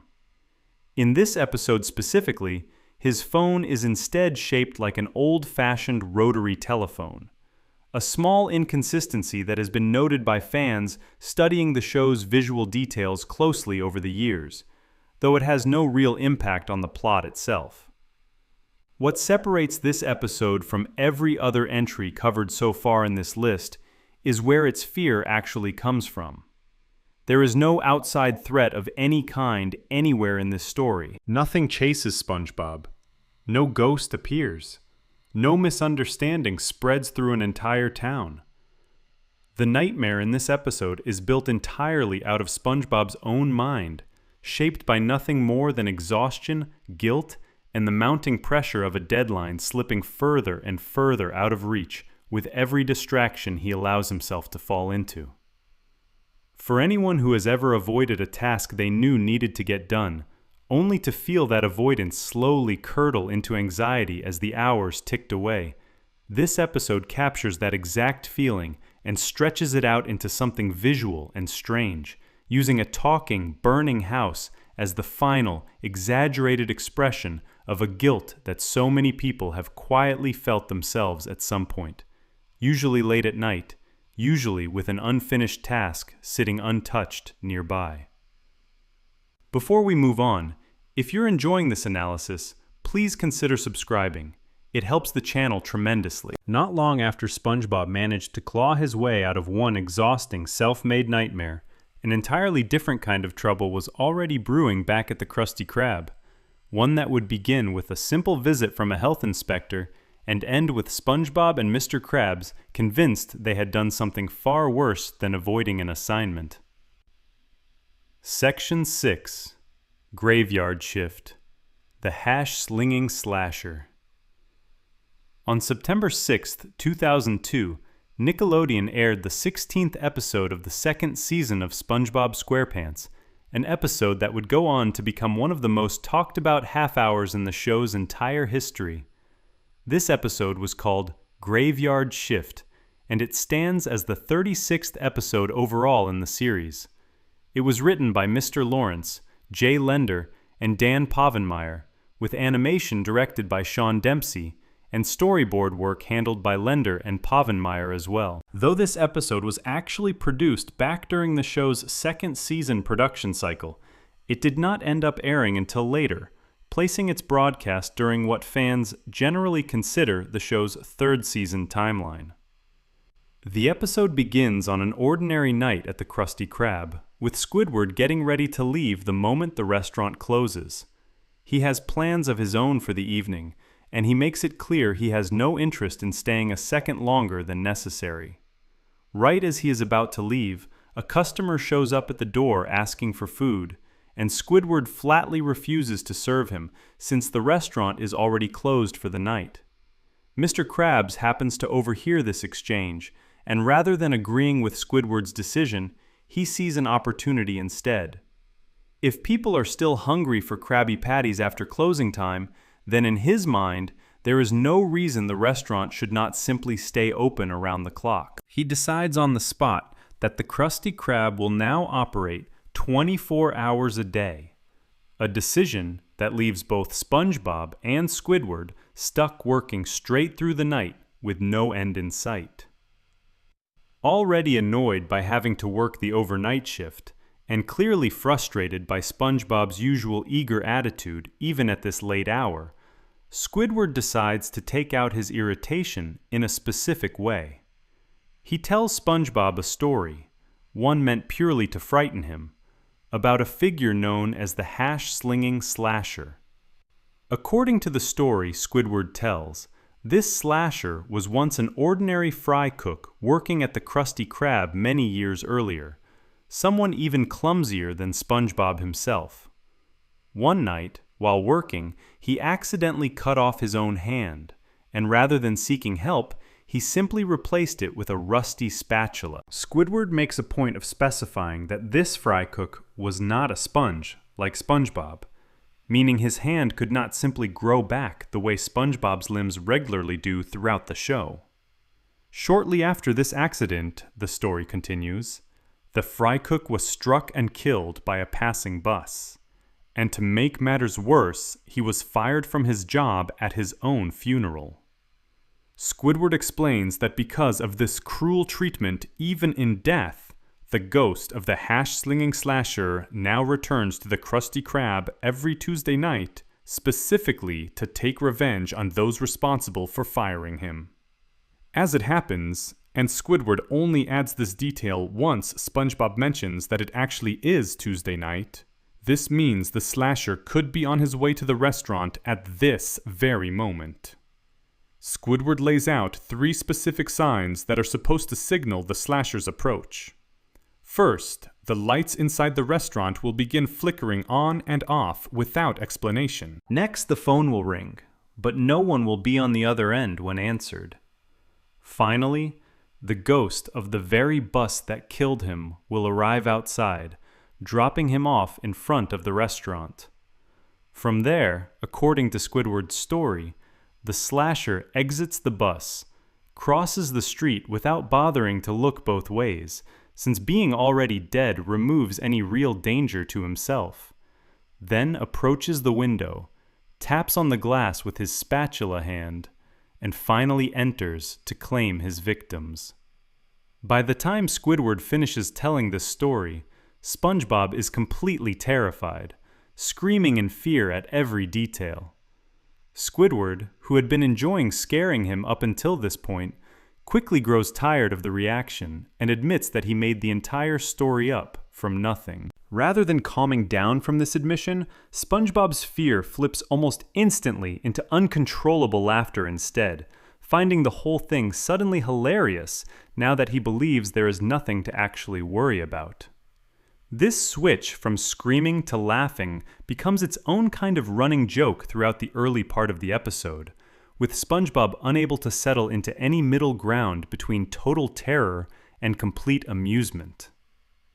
Later that night, once the restaurant has emptied out completely and it is just SpongeBob and Squidward left alone inside, something shifts. Squidward, despite having invented the entire story himself only a short while earlier, begins hearing strange sounds around the restaurant, and he starts growing uneasy despite his own insistence to himself that the hash-slinging slasher is nothing more than a story he made up on the spot. Then, exactly as described in the story he told, the lights inside the Krusty Krab begin flickering on and off with no clear cause. Shortly after, the phone rings, and when it is answered, there is no one on the other end at all. Both signs Squidward described earlier as warning signs of the slasher's arrival have now happened exactly as he originally invented them, and this realization sends a wave of genuine fear through both him and SpongeBob. The tension builds further when SpongeBob and Squidward look outside and see a bus pulling up outside the restaurant, despite the fact that buses do not typically run this late at night. A figure steps off the bus and begins walking directly toward the Krusty Krab, closely matching the description Squidward gave earlier in his story. As the figure gets closer, the show plays this moment with real weight, using darkness, silence, and slow pacing to build genuine suspense before the reveal. When the figure finally steps into the light near the restaurant, it turns out to be nothing more than an ordinary young customer looking to apply for a job, holding what appears to be a spatula in a completely normal, uninjured hand that had simply been hidden earlier by his sleeve. Even though the resolution turns out to be harmless, the episode includes one particularly well-known detail that has stayed with longtime viewers for years afterward. During the story Squidward tells, an image of a horror movie character named Count Orlok appears, referred to within the episode incorrectly as Nosferatu, taken directly from a real 1922 German horror film of the same name, in which the character was originally played by actor Max Schreck. This connection carries an unusual piece of trivia tied directly to the exact air date of this episode. This episode aired on September 6th, 2002, and Max Schreck himself was born on September 6th, 1879, meaning the episode happened to air on what would have been his 123rd birthday, a coincidence that has been pointed out repeatedly by fans studying the episode's background details over the years. Another detail worth noting involves how the story sequence was recorded. According to documented behind-the-scenes information, director Paul Tibbett had Squidward's voice actor, Roger Bumpus, wear a set of vampire teeth, a small cape, and a pair of demon horns while recording his lines for the ghost story sequence, along with holding a flashlight underneath his own face, the way people traditionally do when telling scary stories around a campfire, all as a way of getting him into the right mindset and tone for delivering the story convincingly. This episode has been widely discussed and praised by longtime fans and critics as one of the strongest examples of the show's earlier era, frequently mentioned alongside other well-regarded episodes from the same general period. Much of its lasting reputation comes from how effectively it builds real tension using nothing more than a story told out loud, followed by that same story appearing to come true in careful, escalating steps, only to end with a reveal that brings the tension back down to something harmless and ordinary. Before we move on, if you're enjoying this analysis, please consider subscribing. It helps the channel tremendously. Not long after the lights came back on, and the mystery customer walked calmly through the door of the Krusty Krab, a very different kind of danger was about to walk through those same doors in broad daylight. One involving a visit from an actual health inspector, a suspicious burger made with ingredients no one should ever eat, and a mistake that would leave both SpongeBob and Mr. Krabs convinced they had done something far worse than telling a scary story. Section 7. Nasty Patty, the Body in the Freezer.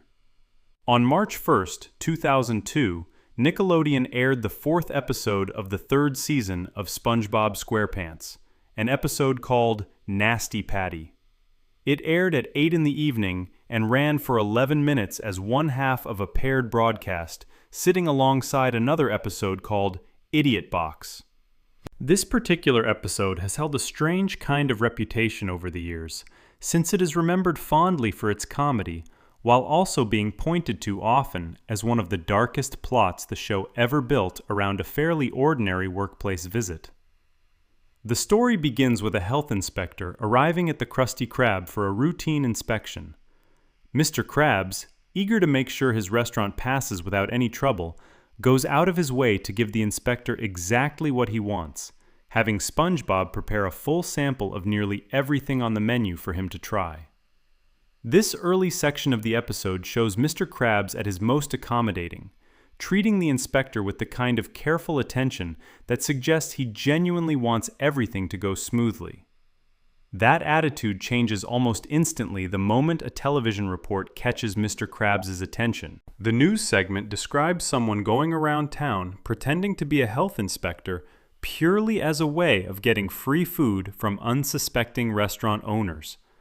Watching this report, Mr. Krabs becomes convinced, with no real evidence beyond his own suspicion, that the inspector currently sitting inside his restaurant must be this exact imposter described on the news. Rather than asking the man directly or requesting any kind of identification to confirm who he actually is, Mr. Krabs decides instead that the best course of action is to teach this supposed fraud a lesson. Together, Mr. Krabs and SpongeBob set out to build what the episode calls the Nasty Patty, a Krabby Patty made specifically to be as disgusting as possible. The ingredients used in this patty include volcano hot sauce and seahorse radish, both already unpleasant enough on their own, but the two of them go even further. SpongeBob adds toenail clippings directly into the mixture, then drops the assembled patty into the toilet, and Mr. Krabs finishes the process by drying it off using his own dirty gym socks. The entire sequence plays out with a level of detail that leans hard into gross-out comedy, presenting each new disgusting addition almost like a proud finishing touch, rather than something meant to actually be eaten by anyone. With the patty finally complete, the two of them present it to the inspector, waiting eagerly to watch him suffer through eating something this revolting as a form of payback for what they believe to be his dishonesty. Right as the inspector lifts the patty to take his first bite, an ordinary housefly happens to fly directly into his mouth. The inspector begins choking on the fly, loses his balance, and slips on the patty itself, falling and striking his head hard against a nearby table. He collapses immediately, and the fly that had caused the choking flies back out of his mouth once he is down. Watching all of this unfold from the kitchen, SpongeBob and Mr. Krabs believe, based on what they have just seen, that they have killed the health inspector. Neither of them stops to check on him properly or consider calling for medical help. Instead, panic takes over almost immediately. Right as they are dealing with the shock of what just happened, another news report comes on, this time revealing that the actual imposter pretending to be a health inspector has already been caught elsewhere in town. This means the man lying unconscious on the floor of the Krusty Krab was never an imposter to begin with. He was the real health inspector the entire time, and Mr. Krabs and SpongeBob now believe they have killed an innocent government official over nothing more than a suspicion that turned out to be completely wrong. Rather than seeking any kind of help or trying to explain the situation honestly, the two of them decide their best option is to hide what has happened entirely. That night, they carry the inspector's body up a nearby hill, with SpongeBob visibly disgusted by having to handle it, repeatedly spraying disinfectant over both himself and the body, while dragging it along using a tissue to avoid direct contact. Mr. Krabs orders SpongeBob to dig a hole to bury the body properly. While digging, SpongeBob strikes a rock buried in the dirt, and without thinking, tosses the rock aside, accidentally hitting the inspector directly in the head. The inspector, who had actually just been starting to regain consciousness at that exact moment, is knocked back out completely by this second impact, keeping the misunderstanding going even longer than it otherwise might have. Right as they finish burying the body, a police car happens to arrive nearby, and the officers offer Mr. Krabs and SpongeBob a ride back to the Krusty Krab, with neither officer aware of what the two of them have just done on the hill. Later that same night, heavy rain begins falling, and the moisture causes the freshly dug grave to erode, slowly exposing the buried body back to the surface. SpongeBob discovers this, and panicking further, decides to move the body into the restaurant's freezer instead, apparently believing this is a safer place to keep it hidden than leaving it buried outside where the weather can undo their work.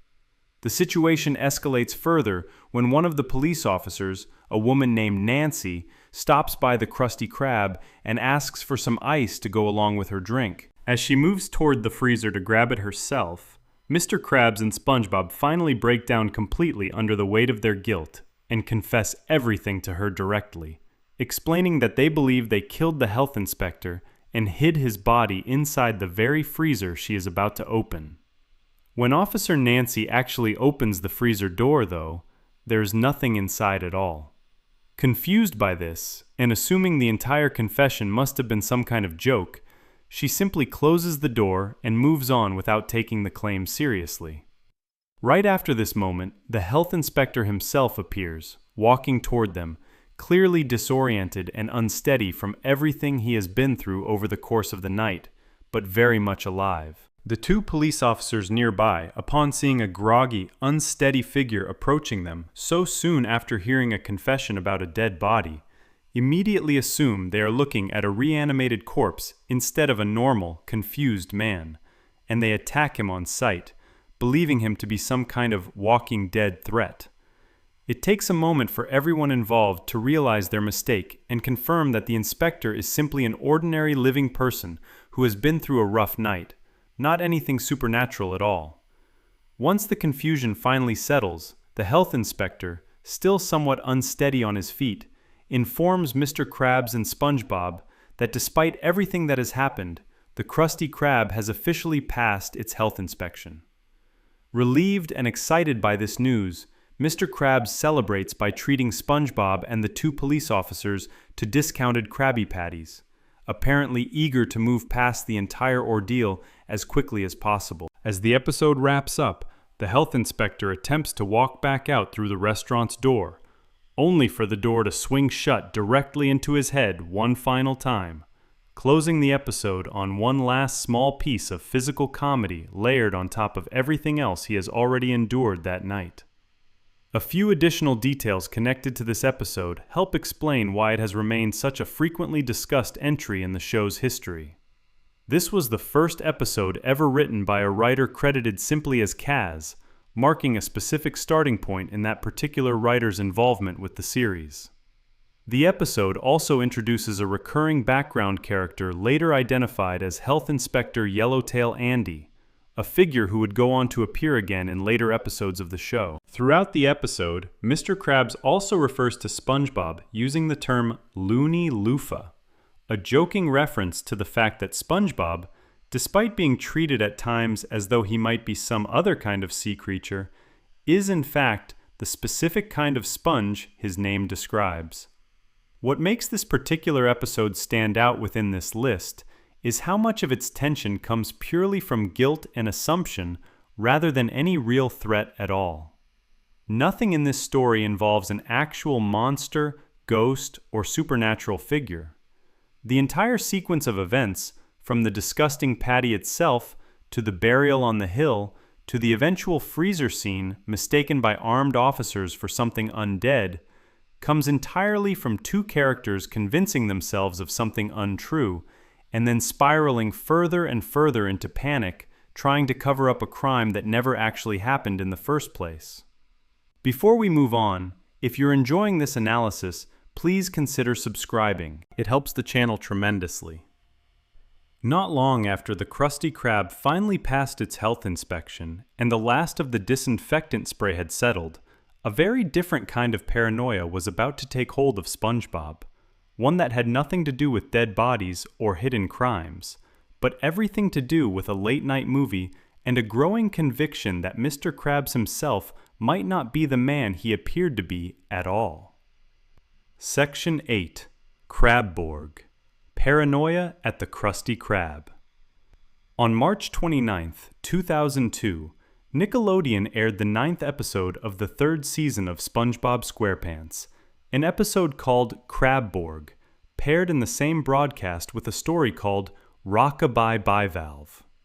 This episode has held a lasting place in the show's history, remembered by many longtime fans as the origin point of a joke about Mr. Krabs secretly being a robot, a joke that has continued to circulate among fans for years after the episode originally aired. The story begins at night, with SpongeBob at home watching a movie by himself while Gary sleeps nearby.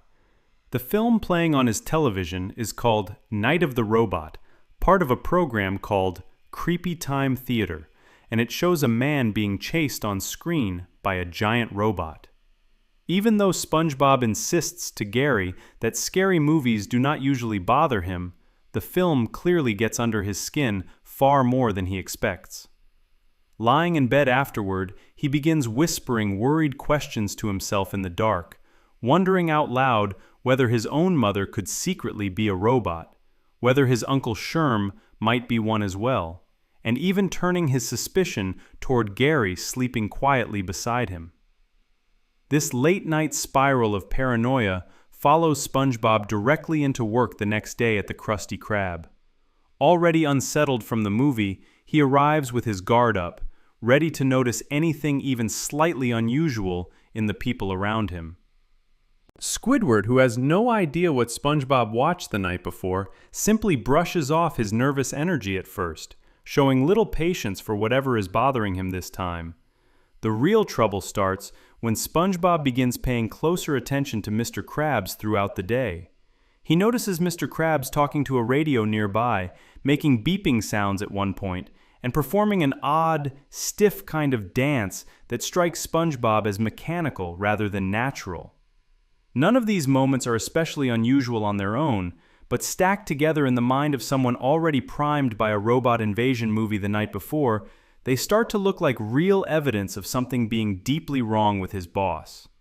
SpongeBob becomes so convinced by what he has seen that he rushes to Squidward, breathlessly listing off everything he has just witnessed and declaring outright that Mr. Krabs must be a robot. Squidward, still not taking any of this seriously, responds with heavy sarcasm, asking SpongeBob directly whether Mr. Krabs actually looks anything like the metallic, red-eyed robots described in the movie SpongeBob watched.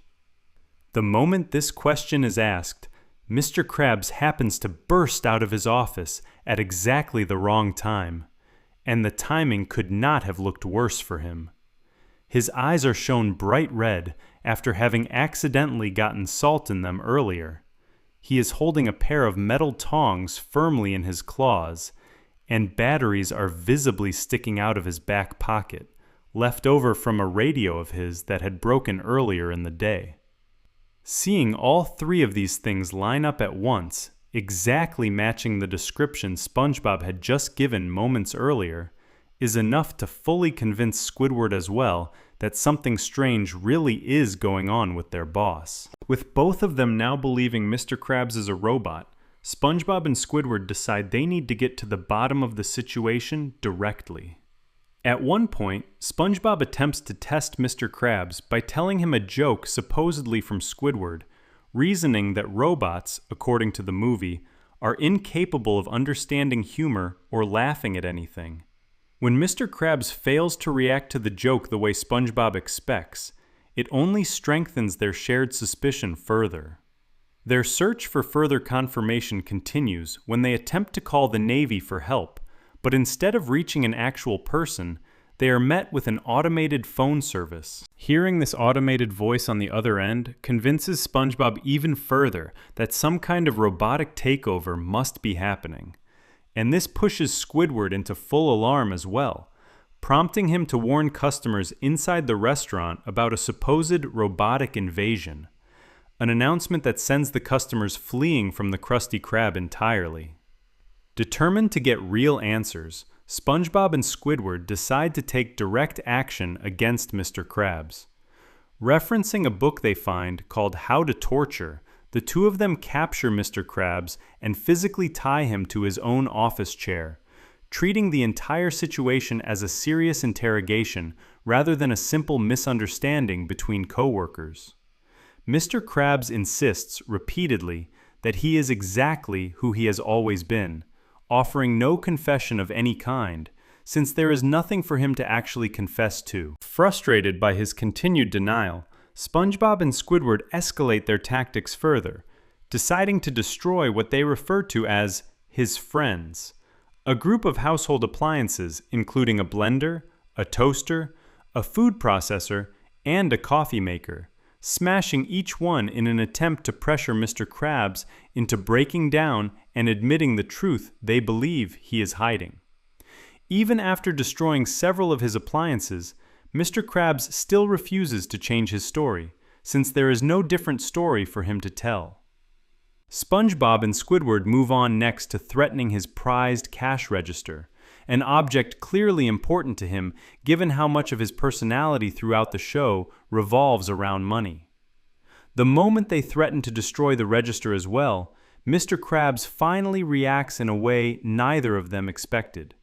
Rather than remaining stiff or robotic, he begins crying, genuinely distressed at the thought of losing something he cares about so deeply. Seeing this reaction, SpongeBob finally reaches the conclusion that should have been obvious from the very beginning.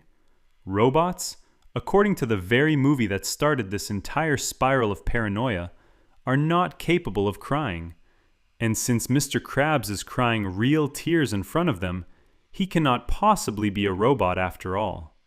With the entire misunderstanding finally resolved, SpongeBob reveals to Squidward that the whole thing was based on nothing more than his own imagination running wild after watching a scary movie the night before. Rather than staying to help deal with the aftermath of everything they have just done, tying up their boss and destroying several of his appliances in the process, SpongeBob quickly invents an excuse about needing to feed Gary and leaves the scene entirely, abandoning Squidward to face an understandably furious Mr. Krabs completely on his own, left to clean up the mess without any help. Several details connected to this episode help explain why the story became so well remembered among longtime fans. According to information shared by writer Mark O'Hare, the idea for this entire episode came directly from watching fellow writer Kent Osborne become genuinely convinced after watching the film The Matrix alone too many times at home that robots secretly controlled the world, a belief he apparently expressed to coworkers repeatedly for what felt like an entire month during that period. This piece of real writer's room history shows that the paranoid spiral shown throughout the episode was rooted in an actual moment of genuine, if temporary, conviction from someone working behind the scenes on the show, rather than being invented purely for comedic effect from nothing at all. The episode also contains a specific detail that has been pointed out repeatedly by fans over the years as a small factual inconsistency. According to the episode, salt causes real pain to Mr. Krabs' eyes, despite the fact that he is established elsewhere in the show as a saltwater crustacean, someone who would presumably have little issue with salt given his natural environment. This detail has become something of a talking point among fans studying inconsistencies across the show's long history, even though it plays a direct role in convincing Squidward that Mr. Krabs might actually be a robot within this specific episode. A moment of improvised dialogue also became a small but lasting piece of the show's history connected to this episode. Early in the story, when SpongeBob lists off different people he suddenly suspects might secretly be robots, he specifically wonders aloud whether his Uncle Sherm could be one, a line that was reportedly improvised on the spot by voice actor Tom Kenny during recording. This particular line carries an extra layer of meaning for those familiar with the show's production history. since the name Sherm is a direct reference to storyboard supervisor Sherm Cohen, someone who actually worked behind the scenes on the series itself. What makes this episode stand apart within this list is how clearly it shows fear spreading from one person to another without any real evidence ever being involved at any point. SpongeBob's paranoia begins entirely from a movie, not from anything Mr. Krabs actually did. Every piece of evidence he gathers afterward, the beeping sounds, the strange dance, the salt-reddened eyes, the tongs, and the batteries, all have a completely normal explanation sitting right alongside them, yet none of that stops the fear from growing and eventually pulling Squidward into the same false belief as well. The entire episode plays out as a demonstration of how quickly two otherwise reasonable people can convince themselves of something completely untrue, simply by feeding off each other's growing suspicion, rather than stopping to ask simple, direct questions. Before we move on, if you're enjoying this analysis, please consider subscribing. It helps the channel tremendously. Not long after Squidward was left alone to face Mr. Krabs' anger over a shattered coffee maker and a battered cash register, a very different kind of unease was quietly building next door, one that had nothing to do with robots or paranoia at all, but everything to do with a simple vacuum cleaner, an unanswered invitation, and a growing obsession that would slowly push Squidward toward the edge of his own sanity. Section 9. Squid's Visit. Squidward's Unraveling. On June 4th, 2009, Nickelodeon aired the 16th episode of the 6th season of SpongeBob SquarePants, an episode called Squid's Visit, paired in the same broadcast with a story called To SquarePants or Not to SquarePants. Squid's Visit stands apart from nearly every other episode discussed so far in this list, since it does not rely on a ghost, a monster, a misunderstanding about death, or any kind of outside threat at all. Instead, this episode builds its entire sense of unease around one single, quiet obsession, and it plays that obsession out slowly, letting the discomfort build almost entirely through mood rather than through any dramatic event. The episode opens at the Krusty Krab as the workday comes to a close. Squidward is reading a book, seemingly content with his evening plans, or rather, his lack of any plans at all. Mr. Krabs asks him if he has anything big going on after work, and Squidward answers simply that he does not. This small exchange sets up something important about Squidward's character that the rest of the episode leans on heavily. He is a creature of habit, someone who prefers staying home, being alone, and following the same quiet routine night after night. SpongeBob, watching this exchange from nearby, sees an opportunity in Squidward having no plans for the evening. SpongeBob has wanted Squidward to visit his house for what the episode suggests has been a very long time, and he decides that tonight might finally be the night it happens. He asks Squidward directly if he would like to come over. Squidward's response is immediate and firm. He tells SpongeBob that he prefers the comfort of his own home, adding that he sees no reason to leave it in favor of visiting what he describes dismissively as SpongeBob's small, dirty living space. This rejection does not sit well with SpongeBob at all. Rather than accepting the answer and moving on, he becomes increasingly desperate, begging Squidward throughout the rest of the day to reconsider, pleading with him repeatedly to come see his house, if only once. Squidward remains completely unmoved by any of this pleading. The next day, when SpongeBob raises the subject again, Squidward gives the same answer as before, reinforcing that his refusal is not simply about being tired or busy on one particular evening, but about a genuine, consistent preference to remain inside his own home rather than ever step inside SpongeBob's. Frustrated and unsure what else to try, SpongeBob turns to Patrick for advice on how to finally get Squidward to visit him. Patrick suggests a plan that seems simple on the surface, but ends up driving the entire rest of the episode forward. If SpongeBob were to borrow something belonging to Squidward, something Squidward would eventually need back, then Squidward would have no choice but to eventually come to SpongeBob's house to retrieve it. This idea gives SpongeBob exactly the plan he has been looking for. The opportunity arrives when Squidward, busy preparing a casserole for dinner in his own kitchen, accidentally spills pepper while cooking. Distracted by the mess, he goes looking for his vacuum cleaner to clean it up, only to discover that it is missing entirely. Unknown to him, SpongeBob has taken it directly, exactly as Patrick suggested, specifically to force Squidward into a visit he would otherwise never agree to on his own.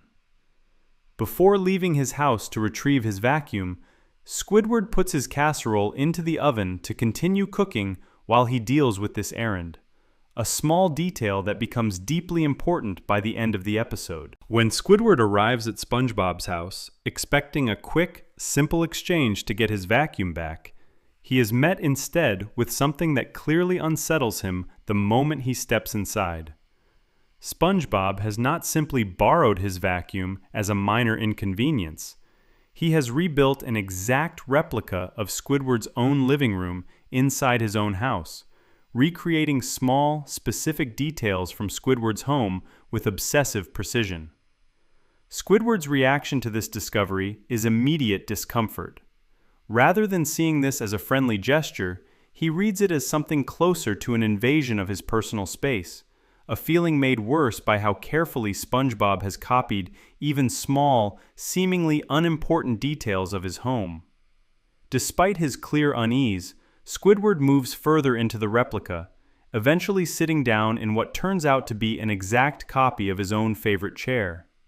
He even notices a coffee table matching his own sitting nearby. Each new detail he notices only deepens the strange, mirrored feeling of being inside his own home, while knowing, on some level, that he is not actually there at all. This section of the episode plays out slowly, giving each small reveal room to breathe, rather than rushing through the discovery all at once, allowing the discomfort to build gradually, rather than arriving all in one single shock. As the visit continues, the episode begins leaning further into a specific kind of tension that separates it clearly from the earlier episodes discussed throughout this list.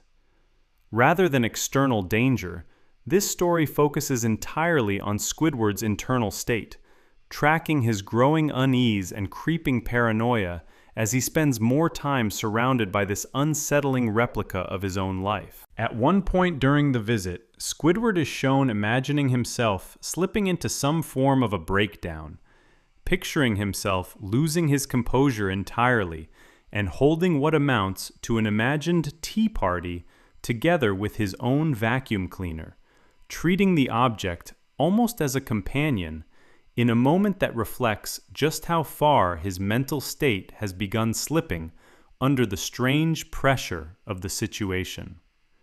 A quiet, eerie piece of music, resembling the kind of tune that might play from an old-fashioned music box, accompanies this particular imagined moment, reinforcing the unsettling atmosphere the episode builds around Squidward's unraveling composure.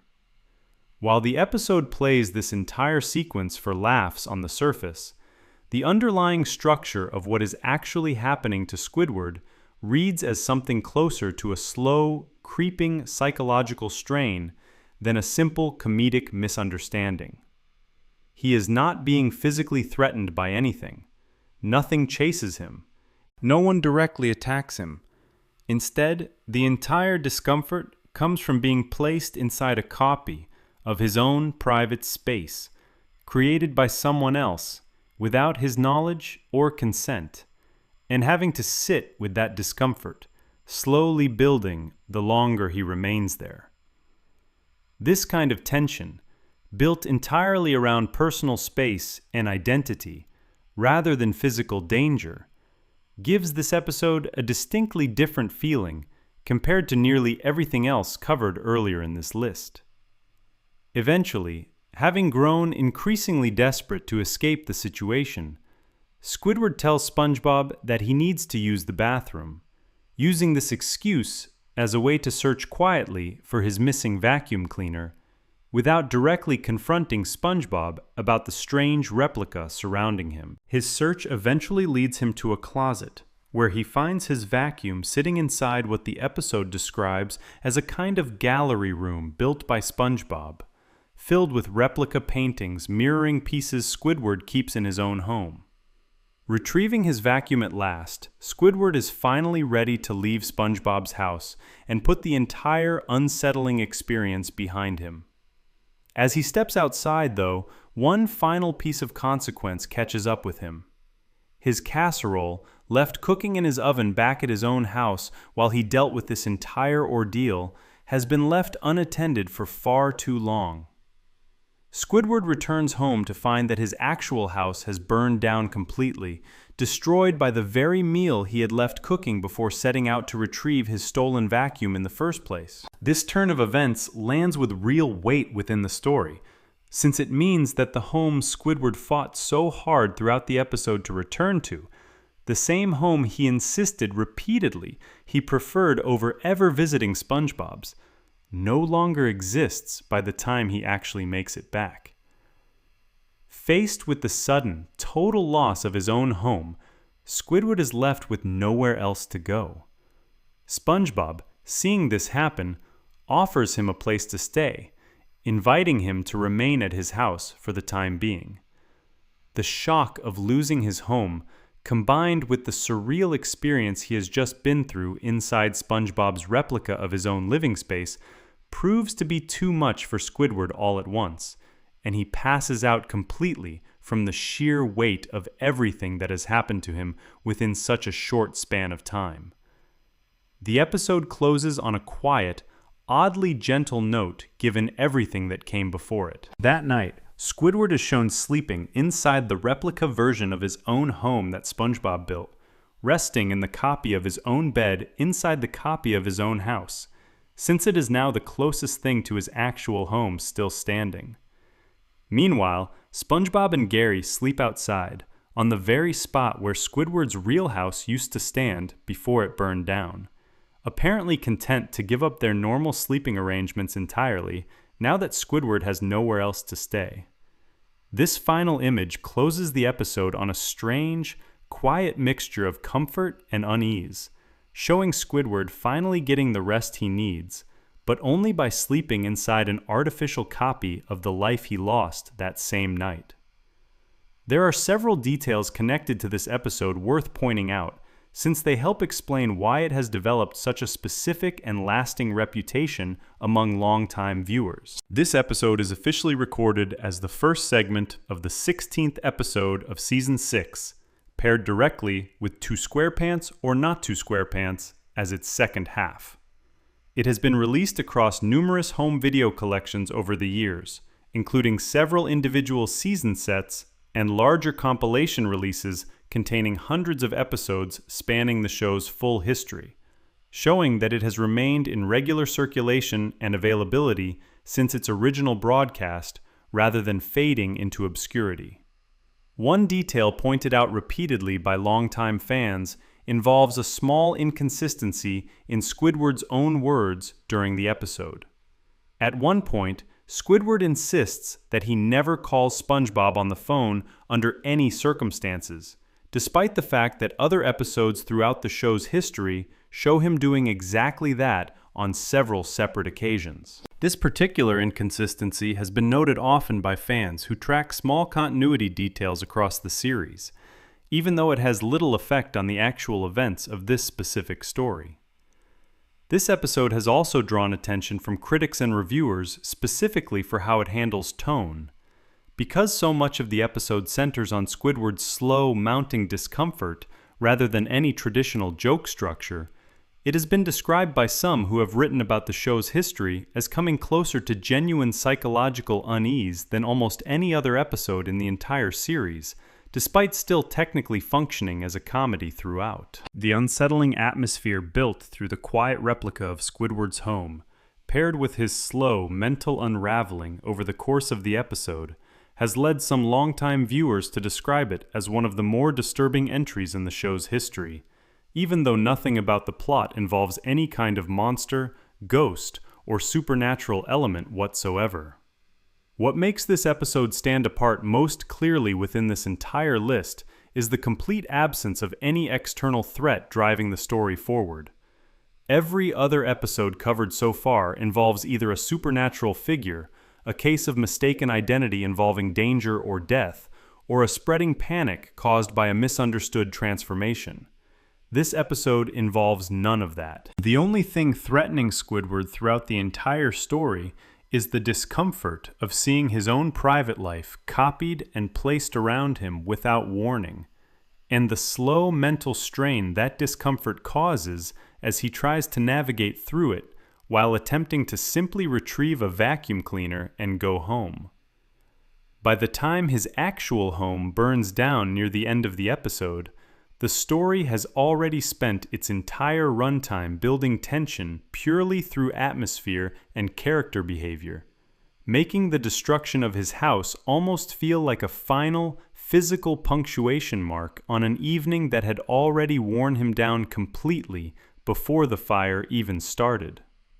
This episode also stands out for how it treats SpongeBob's behavior throughout the story. Unlike most episodes where SpongeBob's actions come from a place of pure, uncomplicated kindness, this particular story shows him engaging in behavior that could reasonably be described as invasive and obsessive, going so far as to recreate another person's entire living space down to small specific details, all without asking permission or considering how deeply uncomfortable this might make Squidward feel. The episode never directly punishes SpongeBob for this behavior in any clear way, and by the end, he simply appears happy that Squidward is finally staying at his house, seemingly unaware of, or unbothered by, how unsettling the entire situation must have felt from Squidward's side of things throughout the night.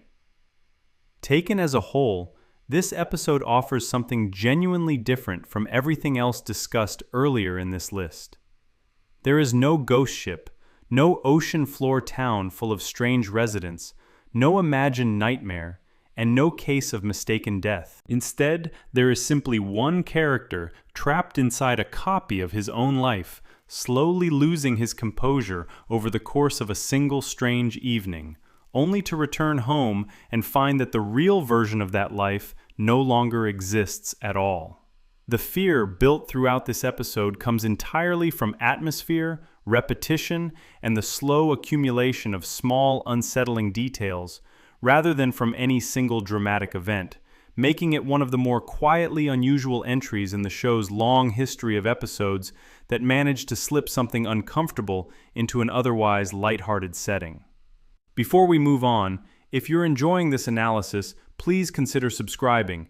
It helps the channel tremendously. Not long after Squidward settled into an uneasy night sleeping inside a replica of the home he lost, a very different kind of fear was waiting just around the corner for SpongeBob and Patrick.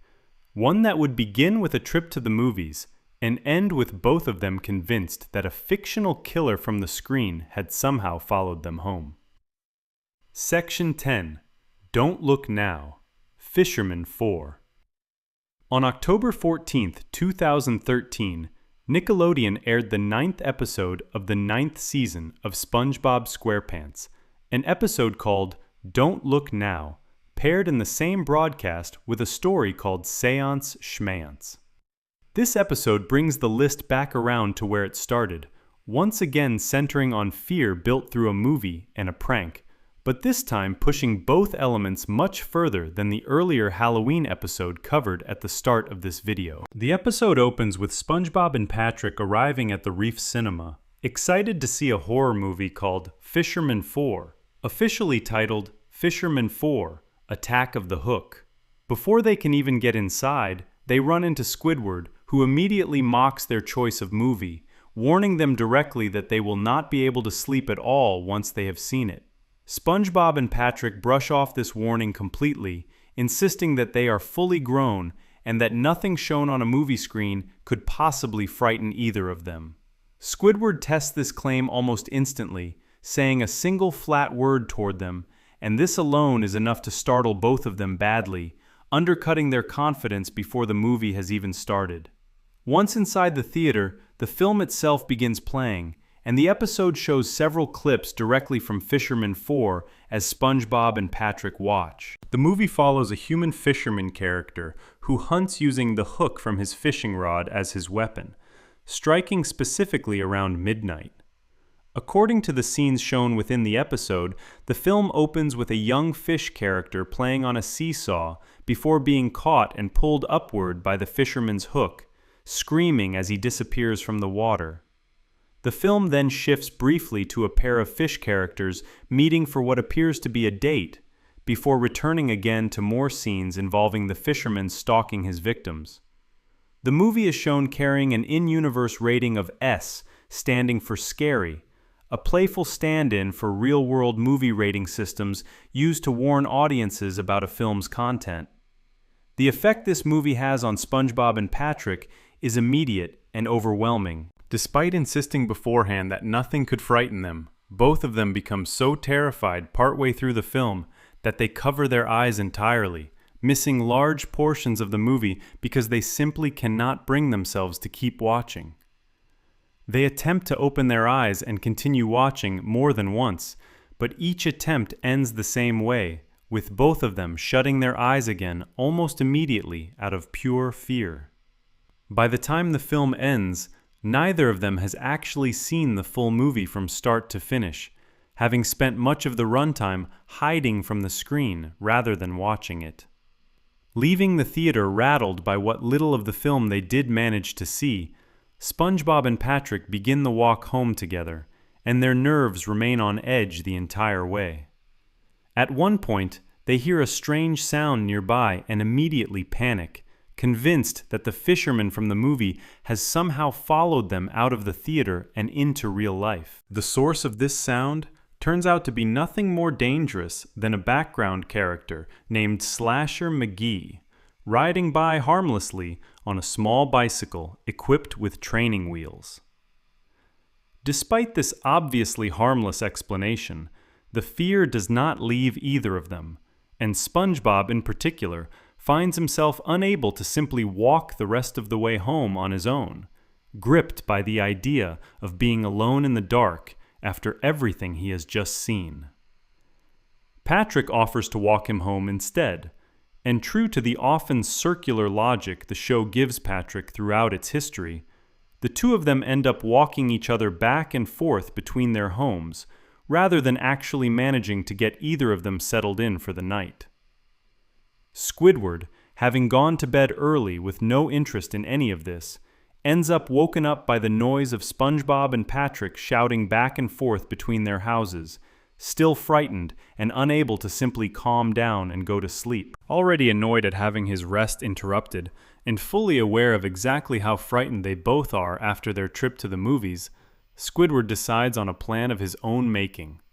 Rather than simply telling them to be quiet, he chooses to lean directly into their fear instead, deciding to dress up as the fisherman from the film they just watched, using the costume specifically to frighten them even further. Squidward puts together his disguise and positions himself on top of his own house, using a fishing rod and hook to imitate the exact method the movie's villain used against his victims earlier in the film. He successfully hooks Patrick by the nose with his prop hook, and the moment Patrick realizes what has happened, he takes off running in a blind panic, completely unaware that this is simply Squidward playing a prank rather than any real danger. Since Squidward's rod is still connected directly to Patrick through the hook, Patrick's frantic running ends up dragging Squidward along with him, pulling him and his prop boat off of his own roof entirely and sending him crashing forward with considerable force. The chase continues in a chaotic, escalating fashion. Patrick, still hooked and still screaming, ends up crashing directly into SpongeBob's front door while trying to escape, tearing his own face partially off in the process from the force of the hook still caught on him. He manages to make his way inside and up to SpongeBob's bedroom, still screaming for help despite his ripped and torn appearance. SpongeBob, waking up groggy and confused, turns on his bedroom light and is immediately horrified by the sight of Patrick's damaged face staring back at him. Rather than this turning into a lasting injury within the show's usual cartoon logic, Patrick simply reaches up, grabs his own head, and stretches it back into its normal shape, fixing his face on the spot as though nothing serious had happened to it at all. With both of them now fully convinced that the actual fisherman from the movie is somehow real and currently hunting them down, SpongeBob and Patrick barricade the door to SpongeBob's bedroom, doing everything they can to keep whatever is chasing them from getting inside. Squidward, still in costume and still determined to press his prank further, chooses to enter through the window instead of the door they have blocked, catching them both completely off guard, despite their attempts at defense. As Squidward, dressed as the fisherman, appears suddenly inside the room with them, SpongeBob and Patrick, now utterly convinced that their lives are in genuine danger, react with complete panic and desperation, exchanging their own underwear with each other in a strange, frantic moment the episode presents as their way of preparing not to die entirely alone, despite how little sense the gesture actually makes as an act of self-preservation. As Squidward continues playing out his disguised role, still laughing to himself at how successfully his prank is working, his own head begins slipping visibly out of the top of the costume from all of his movement and laughter. SpongeBob and Patrick, seeing this happen from where they are cowering, misinterpret it entirely, coming to the horrifying conclusion that the fisherman must actually be eating Squidward alive right in front of them, rather than running further away from what they now believe to be an active attack happening right in their room. The two of them instead charge forward, attacking the costume directly, in what they believe is a desperate attempt to save their friend from being devoured. This sudden reversal catches Squidward completely off guard, and the fight that follows does not go in his favor at all. SpongeBob and Patrick manage to throw him bodily out of an open window during the struggle, and immediately afterward, Patrick begins hurling heavy objects down on top of him from where he has landed, still believing they are fighting off the dangerous fisherman, rather than realizing they are actually attacking their own coworker and neighbor the entire time. By the time the assault finally ends, Squidward has been injured badly enough that he ends up in a genuine coma, requiring an ambulance to arrive and take him away for medical treatment. As Squidward is loaded into the ambulance, seriously hurt from the beating he took while still in costume, SpongeBob and Patrick express relief rather than guilt, believing that whatever danger they were facing that night has finally been dealt with completely, with no understanding at all that the person they just seriously injured was Squidward the entire time, playing what he had intended as nothing more than a scare tactic gone very badly wrong. The episode does not end there, however. Right as everyone assumes the danger has passed, the costume Squidward had been wearing rises back up into view near the window, on its own, roaring loudly, despite no longer having Squidward inside it to control it.